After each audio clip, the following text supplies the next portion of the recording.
وہ سب شام کے واپس گھر لوٹی تھی، جتنی فکر مند ہو کر تھی آئی اتنی خوش بات تھی۔ بلاس کو بھی 3-4 دن ہاسپٹل میں ہی ایڈمٹ رہنا تھا، یہ زیال اور یاقوت اس کے پاس تھے، ورنہ ان چند دنوں میں وہ ہاسپٹل کے آدھے سے زیادہ عملے کو مریض بنا دیتا یا اس دنیا سے لڑکا دیتا۔ اس لڑکے کو دیکھ ہی ساری پریشانی ختم ہو جاتی ہے، ورنہ جتنی کل سے مجھے لگ رہا تھا جیسے میں کسی پریشانیوں کے طوفان کی زد میں آ گئی ہوں۔ میشی کندھوں سے شال اتار کر صوفے پر پھینکتی خود بھی دب سے بیٹھ گئی۔ یہ سچ تھا، بلاس شاید بغیر زندگی بے رونق تھی، وہ بیماری میں بھی سب کو مسکرانے پر مجبور کر گیا۔ اس کی حرکتیں ہی اتنی الٹی سیدھی ہوتی تھی کہ دیکھنے والا ہنس ہنس کر پاگل ہو جائے۔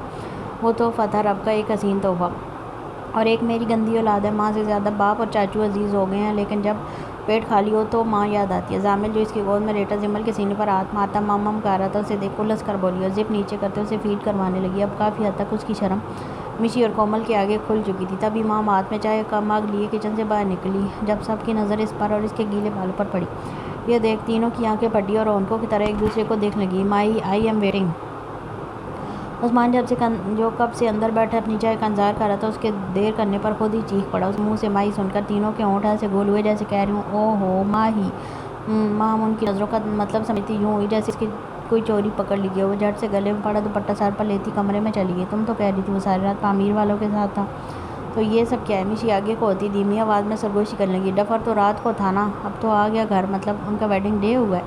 آخر میں خود کی بات پر خود کی آنکھیں پھیلی۔ عثمان اتنا بے لگتا تو نہیں، لیکن ہو سکتا ہے۔ جمل دونوں کے بیچ بیٹھی ان کی باتیں سنتی، کبھی ایک کا منہ دیکھتی کبھی دوسری کا۔ دونوں ہی ساس نند کی طرح بیٹھی سرگوشیاں کر رہی تھی۔ ایک ہمارا لڑکا ہے، شادی کے اگلے دن ہی ہاسپٹل پہنچ گیا، ویڈنگ نائٹ کی ایسی کی تیسی کر کے۔ کتنے ارمان تھے میرے اس کو تنگ کرنے کے، خیر اللہ پاک جلدی سے اس کو ٹھیک کرے، پھر ہم ماہرہ کو سمجھا بجھا کر لے آئیں گے۔ بھائی جو بھی لڑائی ہے یہیں رہ کر ایک کمرے میں سارٹ آؤٹ کریں، کیا پتہ جھگڑے میں ہی ہمیں گڈ نیوز مل جائے۔ کومل کی بات پر میشی کی ہنسی اتنی زور سے چھوٹی کہ جمل ہکا بکا سی اس کا منہ دیکھنے لگی۔ وہ خود اب تک مکمل طور پر صبح والی باتیں نہیں بھولی تھی، اور یہ بات میشی کومل دونوں نے نوٹ کی تھی۔ تبھی اپنا ساس نندوں والا توپ کا رخ اس کی جانب موڑ دیا۔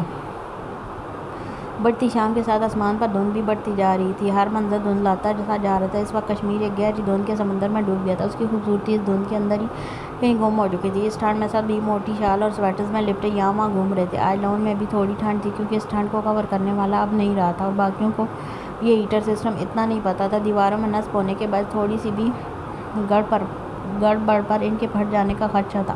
یہی وجہ تھی کہ میر بخش کے علاوہ اور کوئی اسے ہاتھ بھی نہیں لگاتا تھا۔ آپ دونوں ایسے کیا دیکھ رہی ہیں؟ مجھے خود کو عجیب نظروں سے دیکھتے کاکا سوال کے پوچھا۔ دلہن تو تم بھی تھی، ویڈنگ نائٹ تو تمہاری بھی کینسل ہوئی ہے نا؟ کومل کے منہ سے اپنی ویڈنگ نائٹ کا ذکر سن کر جمل کا رنگ پل میں شرم سے سرخ پڑا تھا۔ نہیں تو، گھبراہٹ کے مارے اس کے منہ سے ٹھیک سے لفظ تک ادا نہیں ہو پا رہے۔ کیا مطلب نہیں؟ تم نے اکیلے منا لی؟ کومل میشی دونوں کو حیرت ہوئی۔ نہیں ایسا نہیں ہے، وہ میں سو گئی تھی۔ ان کی بات پر مزید سرخ پڑتے گڑبڑا کر جلدی سے بولی آج تیار ہو جانا اسی سرخ لباس میں ہمارے بھائی کے لیے، سمجھی؟ اتنی مشکل سے ان کو ان کی دلہن ملی تھی، اور وہ کمینہ نوفل جاتے جاتے بھی ان کی خوشی لے گیا۔ نوفل کے ذکر پر اس کا منہ جیسے اندر تک کڑوا ہوا تھا۔ اس کے لیے یہ لوگ سارا غصہ بھلا کر گئے، اس کے جنازے کو کندھا دیا، ہر دل میں پلا ہوا اناج نکال کر پھینکا، پھر بھی بدلے میں ان سے تھپڑ ہی ملے، باتیں طعنے ملے۔ کچھ لوگ زندگی بھر ہمدردی کے قابل نہیں ہوتے، یہ بات اب ان سب کی سمجھ میں آ چکی تھی۔ سن لیا نا؟ اسے گمسم گہری سوچ میں ڈوبی دیکھ کومل نے اس کا کندھا ہلایا۔ ہاں لیکن میری طبیعت ٹھیک نہیں ہے، وہ بہانہ بناتی جلدی سے زامل کو لے کر اندر چلی گئی۔ تبھی میشی اور کومل کی نظر اس کے اٹھتے ساتھ بیٹھی زالے پر گئی۔ وہ بیٹھی تھی، وہ ننھی سی گڑیا جو اب 6 ماہ کی ہو رہی تھی۔ وہ اپنی ماں جس نے بے دھیانی میں سے آدھا لٹایا تھا، وہ کشن کے سہارے سرک کر آخرکار بیٹھنے میں کامیاب ہو ہی گئی تھی، اور بیٹھ کر اپنی ماں کی شال پر لٹکتا ٹسل پکڑ کر منہ میں لیتی اس کے پیچھے چھپی ہوئی تھی۔ میشی کومل کبھی ایک دوسرے کو دیکھتی، کبھی سامنے بیٹھی زالی کو، وہ بھی اپنی بٹن سی آنکھوں سے کبھی میشی کو دیکھ کبھی کومل کو، روئی جیسے گال پھول کر ہونٹ تو ذرا سے ہی دکھ رہے تھے۔ یہ بیٹھی ہے نا، یا میں خواب دیکھ رہی ہوں؟ میشی اس کے سامنے نیچے فرش پر بیٹھی ہونٹوں کی طرح دیکھتی پوچھ تھی۔ تم مجھے چٹکی کاٹو میں تمہیں۔ کومل کی نظریں بھی اسی پر ٹکی تھی۔ میشی نے اس کی بات سنتے سچ پر اس کی بازو پر چٹکی کاٹ لی۔ سی آرام سے، خواب سے جگانے کو بولا ہے، دنیا سے اٹھانے کو نہیں۔ اس کے زور سے چٹکی کاٹنے پر کلس کر بولی تم پٹر بند کرو، اسے دیکھو، میں پاگل ہو جاؤں گی، میں سمجھ نہیں پا رہی یہ سچ میں بیٹھی ہے؟ میرے اندر خوشی سے پٹاخے پھوٹنے کو بےتاب ہو رہے ہیں، ایک بار یقین آ جائے بس۔ تو ہاتھ لگا کر دیکھو، اگر گر گئی تو کشن کے سہارے تھی، اور نہ گری تو مبارک ہو، ہماری زالے بیٹھنے لگی ہے۔ کومل کی بات پر عمل کرتے میشی نے جیسے ہاتھ بڑھا کر زالے کے ننھے سے بازو کو چھوا، وہ مم کرتی اس کا ہاتھ پکڑنے کی کوشش کرنے لگی۔ اسی اثنا میں پاس پڑے کشن پر اوندے منہ گر گئی اور گرتے رونا شروع کر دیا۔ ارے رے میرا بیٹا گر گیا، اٹھو۔ اسے چپ کرواتے پھر سے بٹھایا، لیکن اب جتنی بار وہ بٹھائے وہ کبھی دائیں گرنے کو ہوتی، کبھی بائیں، یہاں وہاں جھول کر آخرکار گر ہی جاتی اور رونے لگتی۔ مشی اور کومل کو تو جیسے ایک کھیل سا مل گیا تھا، اتنا ننھی سی گڑیا کے ساتھ۔ تبھی کومل کا ہاتھ بے اختیار اپنے پیٹ پر گیا اور چہرے پر درد کا سایہ سا لہرانے لگا۔ کیا ہوا، تم ٹھیک ہو؟ اس کی ایک دم یہ حالت دیکھ مشی فکر مند سی بولے، آج ظالم نے اتنی ٹانگیں ماری، شاید اس کی وجہ سے ڈاکٹر کے پاس چلیں۔ مشی اسے گہرے سانس لیتی دیکھ اور فکر میں مبتلا ہوئی۔ نہیں، یہ ہوتا ہے، یہ بیبی کیک ہے۔ وہ خود ڈاکٹر تھی، اب تک اپنا سارا دھیان خود رکھتی۔ وہ تمہیں بیبی کیک لگنی شروع ہو گئی؟ اسی بات پر مشی خوشی سے اچھل کر پوچھنے لگی، لگتی تو یہ 6 مہینے کے بعد ہی ہے، لیکن مجھے آج پہلی بار لگی ہے، 7واں مہینہ ہے۔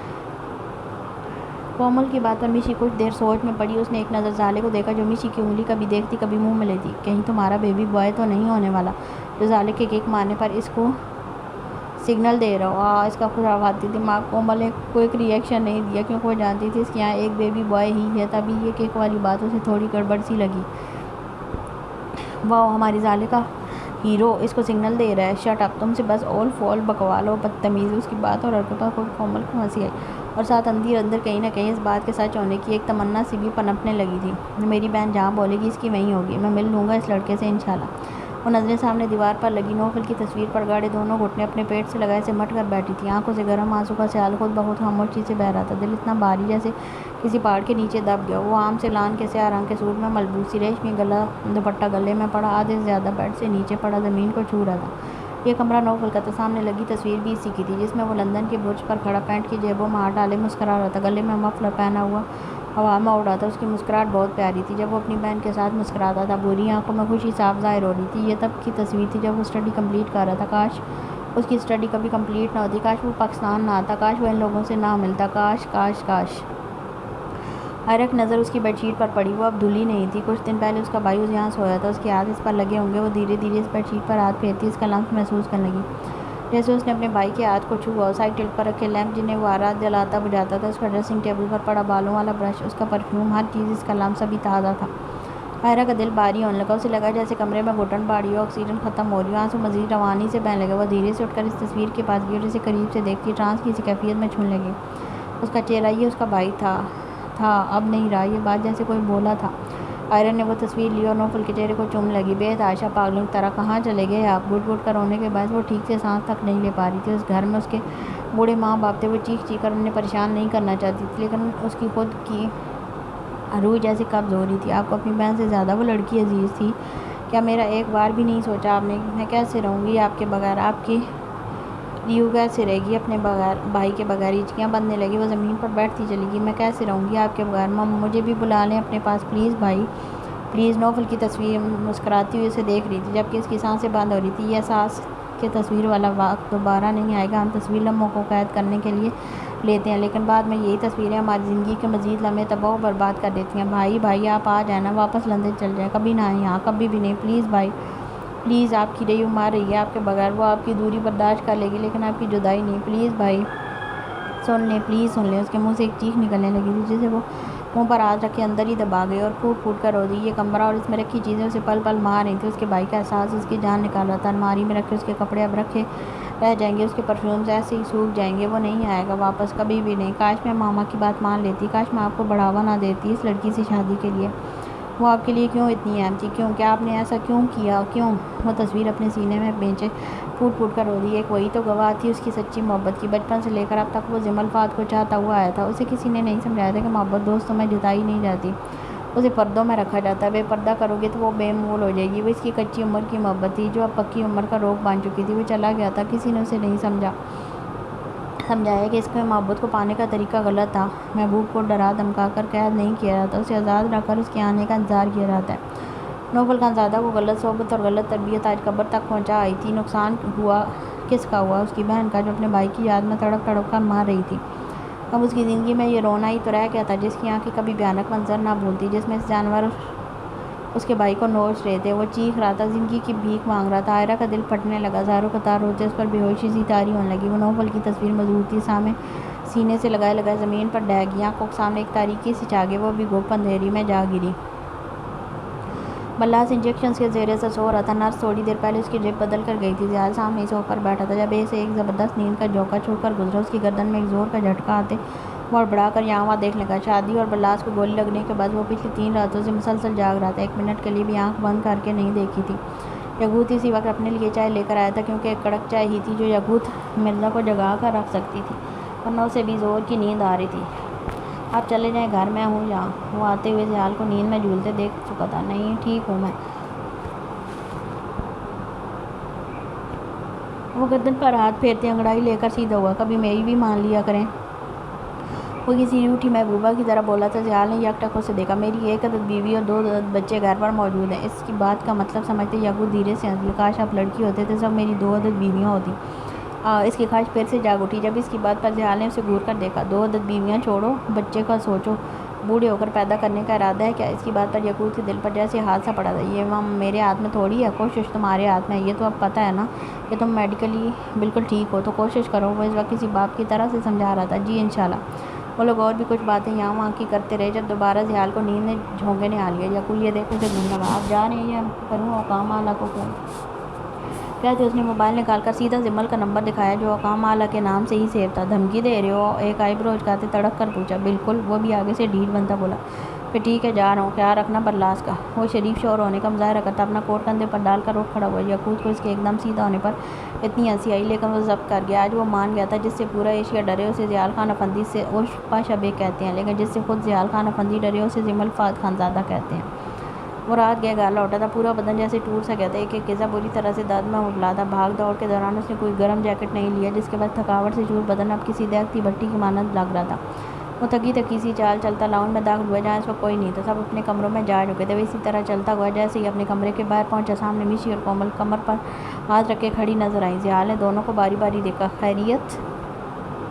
ایک لفظ ہی سوال کیا. دونوں نے اس کے سوال پر ایک دوسرے کو دیکھا، ساتھ اپنی ہنسی دبائی. ہماری تو ہے، آپ کی کا پتہ نہیں. مطلب؟ وہ ناسمجھی سے پوچھنے لگا. یہ لوگ سائن کرو اس پر. کہتے کومل نے ایک خالی چیک اس کے سامنے کیا جیسے دیکھ. زیال ایک پل کو ٹھٹکا اور دونوں کو باری باری سوالیہ نظر دیکھا. ایسے کیا دیکھ رہے ہو؟ پراپرٹی کے پیپرز نہیں ہیں، صرف ایک خالی چیک ہے. ہم غریبوں کی شاپنگ کے لیے.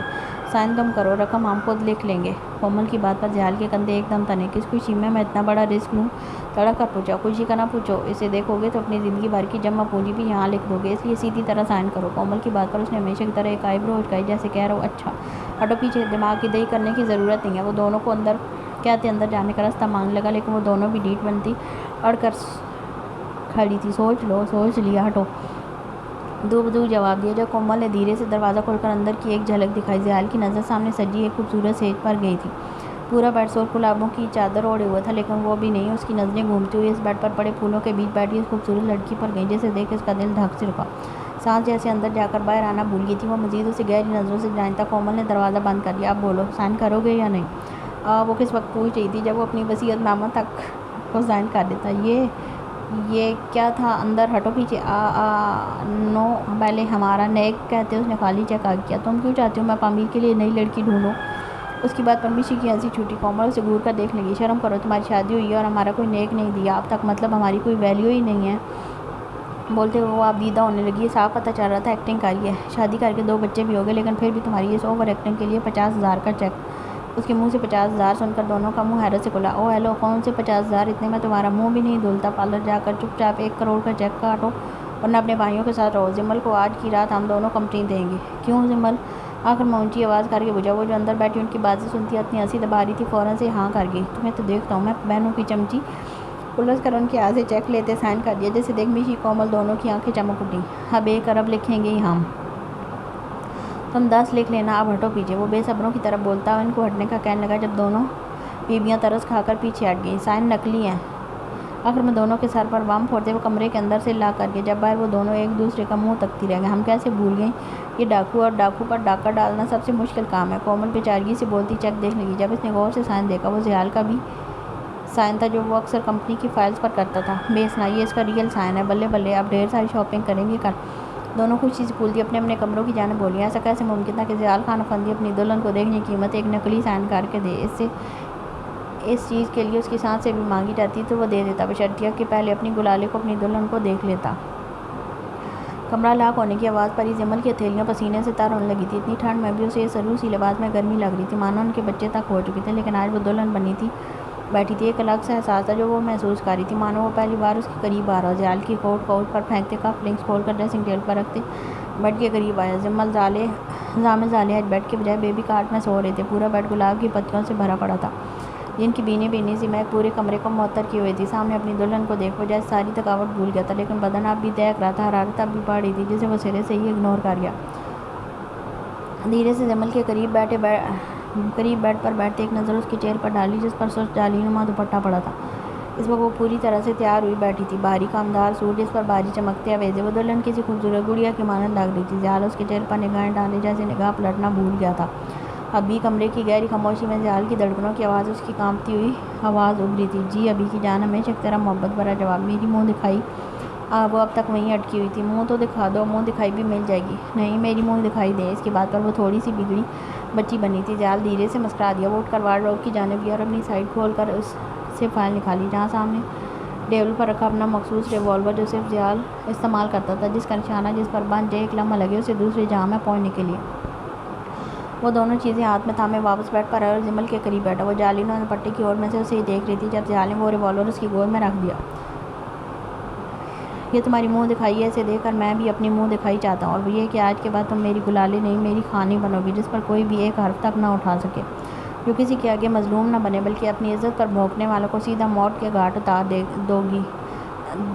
دو گی نا مجھے یہ منہ دکھائی۔ وہ لہجے میں کثرت لیے پوچھ رہا تھا۔ جمل بے اختیار اپنا سر سرخ پلو اٹھائے اسے دیکھنے لگی اور سر دھیرے سے ہاں میں ہلا گئی، ساتھ مسکرانے لگی، اور یہ کہتے اس نے پیپرز آگے کیا اور سائڈ ٹیبل کے دراز سے پین نکال کر ایک بعد ایک پیپر سائن کرتا چلا گیا۔ جمل اسے ہی دیکھ رہی تھی۔ وہ کیا کر رہا تھا؟ یہ پراپرٹی کے پیپرز ہیں، جو کچھ میرے نام تھا وہ سب میں نے تمہارے نام کر دیا، جہاں میں ایک ملازم کی طرح کام کروں گا، اور معاوضے کے طور پر بولتے بولتے رک کر وہ جمل کے کان کے قریب ہوا۔ ہر رات بس تھوڑی سی دیر جگاؤں گا، دھیمی سی سرگوشی کرتے ہوئے وہ وہیں جمل کے کان کی لو ہونٹوں میں دبا گیا۔ وہ پل میں سرخ پڑی تھی۔ ابھی اس کی کیا ضرورت تھی؟ اسے یہ فائل دیکھ جیسے اچھا نہیں لگا تھا۔ ضرورت تھی؟ میں چاہتا ہوں تم خود کو سیکیور فیل کرو۔ کیا میں یہ سب لے کر سیکیور فیل کروں گی؟ بولتے ہوئے اس کی آواز تھوڑی بھیگ سی گئی تھی۔ یہ دیکھ زیال کی مسکراہٹ غائب ہوئی۔ کیا میری سیکیورٹی کے لیے آپ کی محبت آپ کافی نہیں ہے؟ اب اس کی کانچ سی ہیزل آنکھوں میں عرق اترنے لگا تھا، جسے دیکھ زیال ایک دم بے چین سا اٹھا تھا۔ گلالے یہ سب کیا؟ یہ کر کے مجھے ہماری محبت کی توہین لگ رہی ہے۔ عرق موتی بن کر گال پر پھسل گیا۔ میری جان، یہ ضروری تھا؟ اس نے جیسے سمجھانا چاہا۔ کیسے ضروری تھا بتائیں؟ وہ ایک دم بک کرتی پوچھنے لگی۔ میں جس کام میں ملوث تھا وہ آگ سے بھرا ہوا رستہ ہے جس کی منزل صرف موت ہے۔ اس کی بات پر جمل کا سانس ایک دم سینے میں اٹکا، روح جیسے کسی نے ایک دم کھینچ لی۔ تمہارے کہنے پر میں نے وہ سب چھوڑ دیا، لیکن میرے چھوڑنے سے بہت لوگوں کا نقصان ہوا، اور وہ نقصان چھوٹا نہیں ہے۔ اس سے بچنے کے لیے وہ لوگ کسی وقت مجھے مار سکتے ہیں۔ میں نہیں چاہتا میرے بعد تم۔ وہ بول ہی رہا تھا جب جمل نے تڑپ کر اس کے لبوں پر اپنی چوڑیوں سے بھرا ہاتھ سختی سے جما دیا۔ چپ، ایک دم چپ۔ آپ ایسا کیسے کہہ سکتے ہیں؟ کیوں کہا آپ نے یہ؟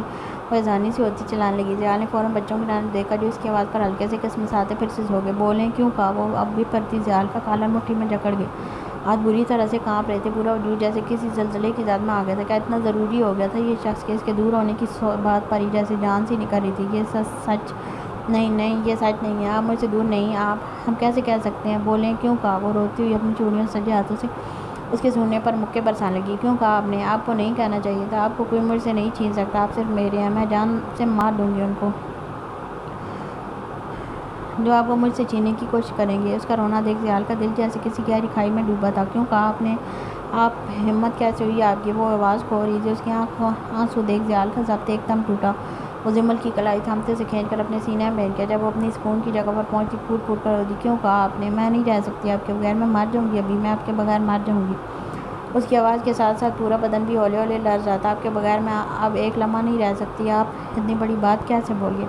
اچھا بس میری جان، غلطی ہوگی، آئندہ نہیں کہوں گا۔ وہ پیار سے اس کا سر سہلاتے چپ کروانے لگا، لیکن وہ تھی کہ اپنے رونے میں کمی لانے کے بجائے مزید پھوٹ پھوٹ کر رو دی۔ نہیں، آپ پرومس کریں، آپ مجھے کبھی چھوڑ کر کہیں نہیں جائیں گے، پرومس کریں ابھی۔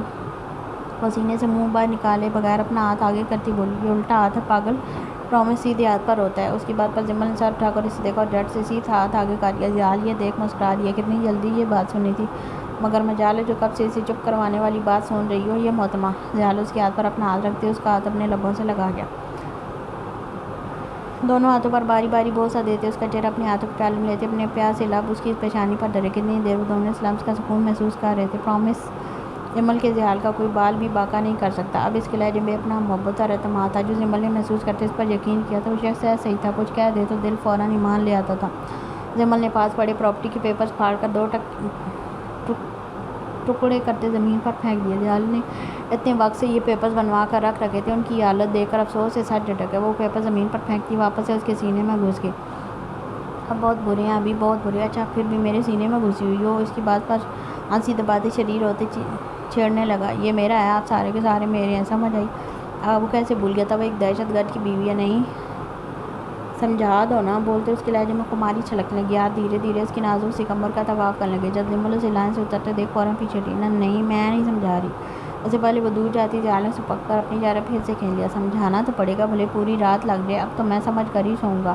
ڈٹھائی سے بولتے زمل کی کمر پر اپنی گرفت مضبوط کرتے اسے اپنے سینے میں زور سے بھینچ لیا، یہاں تک کہ اسے سانس لینے میں بھی دشواری آنے لگی تھی۔ ہاں ابھی خاموشی سے بنا مزاحمت کے سمجھاؤ گی تو 4-5 گھنٹوں میں سمجھ جاؤں گا، ورنہ صبح کا سورج نکلنے کے بعد بھی کہوں گی کہ 2-3 راتیں مزید لگیں گی سمجھنے میں۔ بولتے ہوئے اس کے سرخ لپسٹک سے سجے ہونٹ اپنے ہونٹوں میں قید کرتے اس کی سانس تک رو گیا۔ کمرے میں ایک پل کے لیے گہری خاموشی چھائی تھی۔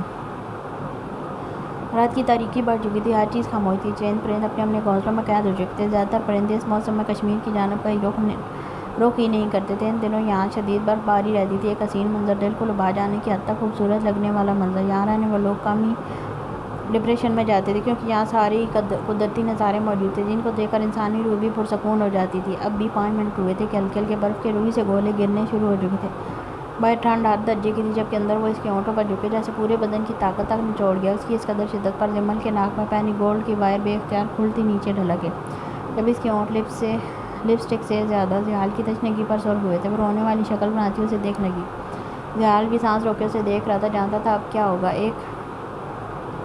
اس کے دل نے گنتی شروع کی۔ 2 اس کے ہونٹ گول ہونے لگے تھے۔ 3 حملہ اس کی چوڑیوں سے سجے ہاتھوں پر دھڑا دھڑ زحال کے سینے پر مکے برسانا شروع کیے تھے۔ یوں جنگلی ابھی آپ کو کس کرنی بھی نہیں آتی، وہ بنا رکے اس کے سینے پر مارتی زحال کے کہہ کے بلند کرواتی چلی گئی۔ وہ بیڈ پر اسی کے سامنے لیٹا ہنس ہنس کر روٹ پٹ ہو گیا۔ آخر میں وہ گودی مار کر تھک گئی اور وہیں زحال کے سینے پر سر رکھتی گہری سانس لینے لگی۔ بس تھک گئی؟ اپنی ہنسی روک کر ذرا سر اٹھا کر پیار سے پوچھا۔ وہ پہلی دلہن ہوگی جس نے اپنی ویڈنگ نائٹ پر اپنے ہی گینگسٹر شور کو پیٹا ہوگا، اور وہ بھی ڈھیٹ بنا مزے سے پٹتا رہا۔ چلو اب اصل والے تھکتے ہیں، اٹھو۔ وہ زمل کو کندھوں سے اٹھائے اور سیدھا اپنے مقابل بٹھا کر خود بھی اس کے سامنے بیٹھا۔ دونوں کی آنکھوں قیامت خیز ملاپ ہوا۔ تم شرما نہیں رہی؟ اسے ٹکر ٹکر خود کو دیکھتے پا کر زحال تڑپ کر بولا۔ ان کے بعد بھی شرماؤں؟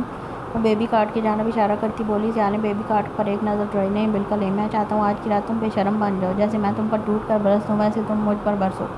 گمبھیر لہجے میں بولتے ہوئے زمل کی کمر میں ہاتھ ڈالے ایک جھٹکے میں اپنے جانب کھینچ گیا۔ اس ٹھنڈ میں دونوں کی گرم سانسیں ایک دوسرے کے چہرے پر پڑتی پورے بدن میں جیسے سنسنی سی دوڑا گیا۔ پلیز میری وش پوری کر دو، آخر میں جیسے التجا کی۔ زمل اس کی بیچارگی پر تھوک نگل کر رہ گئی۔ اب کیسے منع کر سکتی تھی؟ وہ اتنے دل سے اپنی خواہش ظاہر کر رہا تھا۔ وہ وہیں سے آنکھیں بند کرتی دھیرے سے اپنے لب زحال کی پیشانی پر ٹکا گیا۔ وہ خود بھی اس کے ہونٹوں کی نرمی محسوس کرنے لگا۔ آنکھیں موند گیا، ایک سکون سا پورے وجود میں بھرتا چلا گیا۔ اگر تمہارے بے شرم بننے کا انتظار کیا تو ساری رات اس چھوٹی سی کس کے سہارے گزر جائے گی۔ وہ آنکھیں بند کر کے بھی اس کا خون جلانے سے باز نہیں آیا تھا۔ اس کی بات پر زمل اس سے دور ہٹتے اسے گھل گئی۔ باہر میں جائیں۔ وہ زحال کے کندھوں پر ہاتھ ٹکاتے اسے خود سے دور دھکیل گئی۔ اس کے نخرے دیکھ زحال کو ہنسی آئی تھی، لیکن ہنسنے پر وہ وقت برباد نہیں کر سکتا تھا۔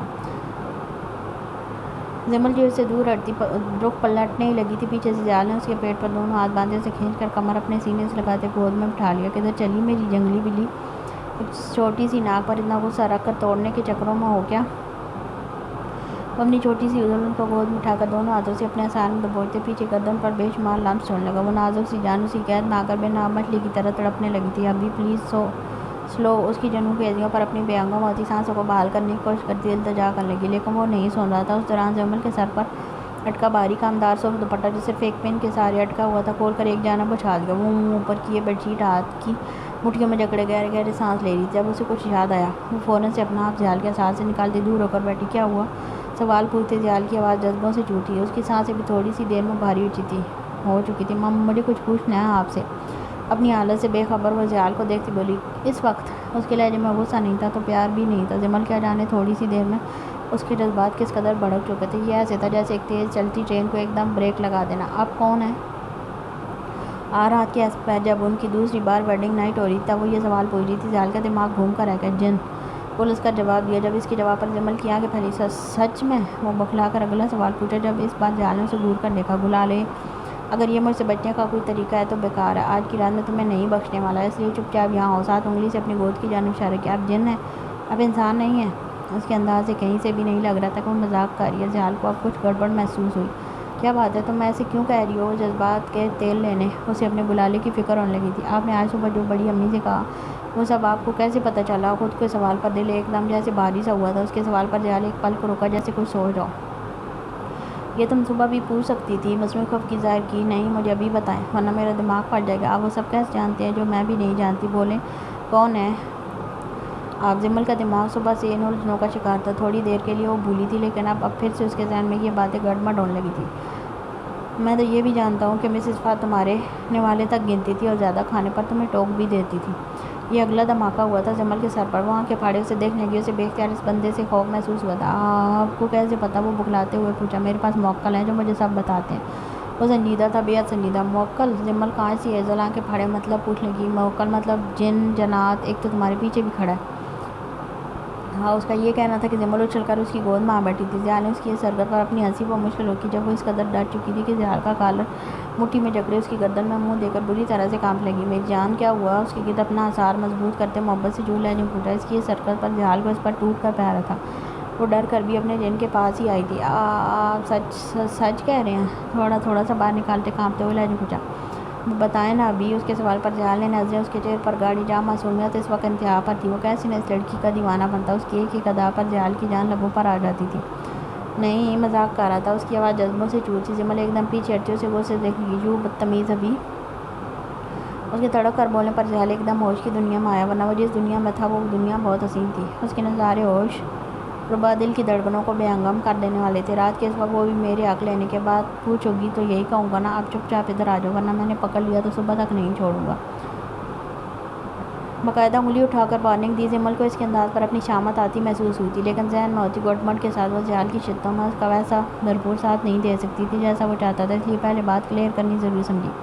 وہ تھوڑی سی کھسکتی اس کے قریب ہوئی اور اس کے دونوں ہاتھ اپنی مومی ہاتھوں میں تھامتی زیال کی جھیل سی گرے آنکھوں میں دیکھ لگی۔ اس وقت یہ آئی کانٹیکٹ زیال کو ایک کڑے امتحان میں ڈال رہا تھا۔ یقیناً جمل نے اب تک اپنی حالت پر غور نہیں کیا تھا، کر لیتی تو شاید زیال کی آنکھوں میں اتری خماری بانپ لیتی۔ ہاں ابھی میں صبح سے بہت ڈسٹرب ہوں۔ میں نہیں جانتی اس وقت مجھے آپ سے پوچھنا چاہیے یا نہیں، لیکن میں جاننا چاہتی ہوں، پلیز۔ بولتے ہوئے اس کی آواز روننے لگی تھی۔ یہی تو زیال کی کمزوری تھی۔ وہ جھٹ سے اپنے جذباتوں کو تھپکی دیتا نرمی سے جمل کے کمر میں ہاتھ ڈالتے اسے اپنی گود میں بٹھا گیا۔ میرا بچہ میرے ہوتے ہوئے پریشان کیوں ہے؟ اس کا ماتھا چومتے اپنے سینے میں نرمی سے سمیٹ لیا۔ یہ زیال خان افندی کا سینہ تھا نہیں، بلکہ جمل فات خانزادہ کی جائے سکون تھی، جہاں آتے وہ سکون کی وادیوں میں اتر جاتی تھی، ہر غم بھول جاتی تھی۔ ماما کو بڑی امی نے مار دیا ابھی، انہوں نے مجھ سے میرے 18 سال چھین لیے ابھی، وہ ایسا کیسے کر سکتی ہیں؟ انہیں اسے ایک دن کی بچی پر ترس نہیں آیا تھا جس نے اپنی ماں کے سینے سے لگ کر بھی نہیں دیکھا تھا؟ آواز بھیگنے لگی تھی، ہیزل آنکھوں میں نمی اترتی جمع ہونے لگی تھی۔ کاش وہ مجھے بھی مار دیتی، اسے ایک دن کی بچی کو۔ اس کے جملے کے مکمل ہونے سے پہلے ہی زیال نے اسے زور سے خود میں بینک کر جیسے احساس دلوایا کہ اس کی بات اسے کس قدر ناگوار گزری ہے۔ وہ وہیں چپ ہو گئی۔ تمہیں میری قسمت میں لکھا گیا تھا، کوئی کیسے مار دیتا؟ اس بات پر جمل نے چہرہ اس کے سینے سے باہر نکال کر اسے دیکھا۔ وہ کچھ کہنا چاہتی تھی جو اس کے کہے بغیر زیال فوراً سمجھ گیا۔ آئی لو یو ٹو میرا بیبی، محبت سے چور لہجے میں جواب دیتے اس کے ہونٹ چومے۔ آپ نے بتایا نہیں، آپ کیسے جانتے ہیں کہ فرح ماما کیا کرتی تھی میرے ساتھ؟ آپ اس کی سوئی وہیں پھر سے اٹکی تھی۔ میں یہ بھی جانتا ہوں کہ تم اسکول میں 2 پونیاں کر کے جاتی، بہت کیوٹ لگتی تھی۔ وہ جواب کے بجائے ایک اور بم اس کے سر پر پھوڑا۔ جمل پیچھے ہٹتی اسے دیکھنے کی جیسے سمجھنے کی کوشش کرے ہو کیا شخص واقعی انسان ہے؟ اگر آپ نہ بتایا تو میرے قریب ہی مت آئیے گا۔ وہ تڑپ کر بولتی، اپنے اویزے اتار کر سائڈ ٹیبل پر رکھ کم پٹکنے زیادہ لگی تھی۔ اس کا چہرہ دیکھ زیال ماضی میں کھونے لگا، ایک خوبصورت ماضی۔ پاشا گاڑیاں تیار ہیں، کب نکلنا ہے؟ یاقوت اس کے کمرے میں آتے سر خم کر کے پوچھنے لگا جو مرر کے سامنے کھڑا خود کو ایک نظر دیکھ جیسے کسی گہری سوچ میں ڈوبا ہوا تھا۔ پاشا اس کے جواب نہ دینے پر یاقوت نے پھر پکارا۔ ہاں، زیال نے ہڑبڑا کر ایک نظر پیچھے کھڑے یاقوت کو دیکھا۔ آپ ٹھیک ہیں؟ اگر طبیعت نہیں ٹھیک تو میں چلا جاتا ہوں، آپ ریسٹ کر لیں۔ نہیں، میں ٹھیک ہوں، بس 5 منٹ میں آ رہا ہوں، کہتے وہ ڈریسنگ ٹیبل پر رکھا پرفیوم خود پر سپرے کرتے خود کو جائزہ لیتی نظروں سے دیکھنے لگا۔ اس کی تیاری دیکھ یاقوت ایک پل کو ٹھٹکا۔ کیا ہوا؟ اس کی نظر خود پر وہاں کا اسپاٹ انداز پوچھا۔ کسی ٹیچر پر دل آ گیا؟ یاقوت نے دھیمے سے مسکراتے پوچھا جب اس کے سوال پر زیال ایڑی کے بل پورا اس کی طرف گھوم گیا۔ اس بکواس کا مقصد آپ کی تیاری دیکھ یہی لگ رہا ہے جیسے کسی کو امپریس کرنے کے لیے جا رہے ہیں۔ بولتے اس نے منہ پر ہاتھ رکھ کر اپنی مسکراہٹ دبائی۔ زیال نے خود کو مرر میں دیکھا، لگ تو یہی رہا تھا۔ اس کی نظروں کے سامنے ایک خوبصورت بچی کا چہرہ آیا، اس کی معصوم زہر کے لبوں پر مبہم سی مسکراہٹ لی۔ یاقوت اسے ہی دیکھ رہا تھا۔ مطلب سچ میں کوئی ہے لفظ پر زور دیا۔ زیال نے گھوم کر اسے گھورا۔ اصل شرمندگی تو خود پر تھی۔ 24 سال کا ہو کر وہ ایک 12 سال کی بچی کے لیے اتنا تیار ہو رہا تھا۔ یہ ڈوب مرنے کا مقام تھا زیال خان افندی کے لیے۔ اپنی زبان کو بریک لگاؤ، کچھ زیادہ ہی پٹر پٹر کرنے لگی ہے۔ اسے مصنوعی سے ڈپٹتے ڈریسنگ ٹیبل پر رکھی برانڈڈ واچ پہنی۔ زبان کو تو بریک لگ جائے گی، لیکن ہمیں باپ کے ساتھ ماں کی بھی ضرورت ہے، ہو سکے تو کر لیں کسی کو پسند۔ کہتے وہ رکا نہیں، باہر نکل گیا، لیکن پیچھے اس کے الفاظ زیال کے کانوں میں گونجنے لگے۔ اس نے فوراً سے ان الفاظوں میں اس 12 سال کی بچی کو فٹ کرنا چاہا، لیکن اسے شاید ماں کی ضرورت تھی۔ وہ کیس کے بھائیوں کو ماں بن کر پالتی، اپنی بے مطلب کی سوچوں پر سر جھٹکتے وہ آخری نظر خود پر ڈال کر باہر نکل گیا۔ اس کے آگے پیچھے 2 گارڈز کی گاڑیاں تھیں، یاقوت اور پامی کی گاڑی تھی، اور وہ بلال سے ملنے اس کی بورڈنگ اسکول جا رہا تھا۔ آج اس کے اسکول میں پیرنٹس ڈے تھا۔ سب بچوں کے والدین نے اس میں شرکت کرنی تھی، جس میں ان کے بچوں کی کارکردگی بتائی جانی تھی، اور ان بچوں کے بیچ سلیبس کا ایک کمپٹیشن ہونا تھا، جس میں جو جیتا اسے اس کے پیرنٹس کے ساتھ سمر ویکیشن میں گھر بھیج دیا جاتا، اور جو ہار جاتا اس کی سزا کے طور پر آدھی چھٹیاں اسے وہیں گزارنی پڑتی۔ وہ حال میں سب پیرنٹس کے بیچ بیٹھا اپنے موبائل پر مصروف تھا۔ ابھی باقی بچے ٹیسٹ دے رہے تھے جب اس کے کانوں میں ایک میٹھی رس گول دینے والی آواز گونجی، ایک کانپتی ہوئی آواز، شیریں ٹپکتا لہجہ۔ اس نے بے اختیار سر اٹھایا۔ آڈیٹوریم ہال میں وہ بچی نیچے اسٹیج پر کھڑی بری طرح سے گھبرا رہی تھی۔ ہر ایک کی نظر اس 12 سال کی بچی پر ٹکی تھی، لیکن اس کی تو سانس تک بند ہو چکی تھی۔ وہ بنا پلک جھپکائے اسے دیکھتا رہا۔ سامنے کھڑے ٹیچر نے اس سے ایک سوال کیا، اور اس نے سر جھکائے اپنے چھوٹے چھوٹے مومی ہاتھوں میں پکڑے مائک میں اس کا جواب دیا، لیکن اگلے سوال پر وہ اٹک گئی۔ ٹیچرز اس کے جواب کا انتظار کرنے لگے۔ اس کے مارکس کم ہونے لگے، اس کی گھبراہٹ بڑھنے لگی، یہاں تک کہ وہ رو دینے والی ہوگی۔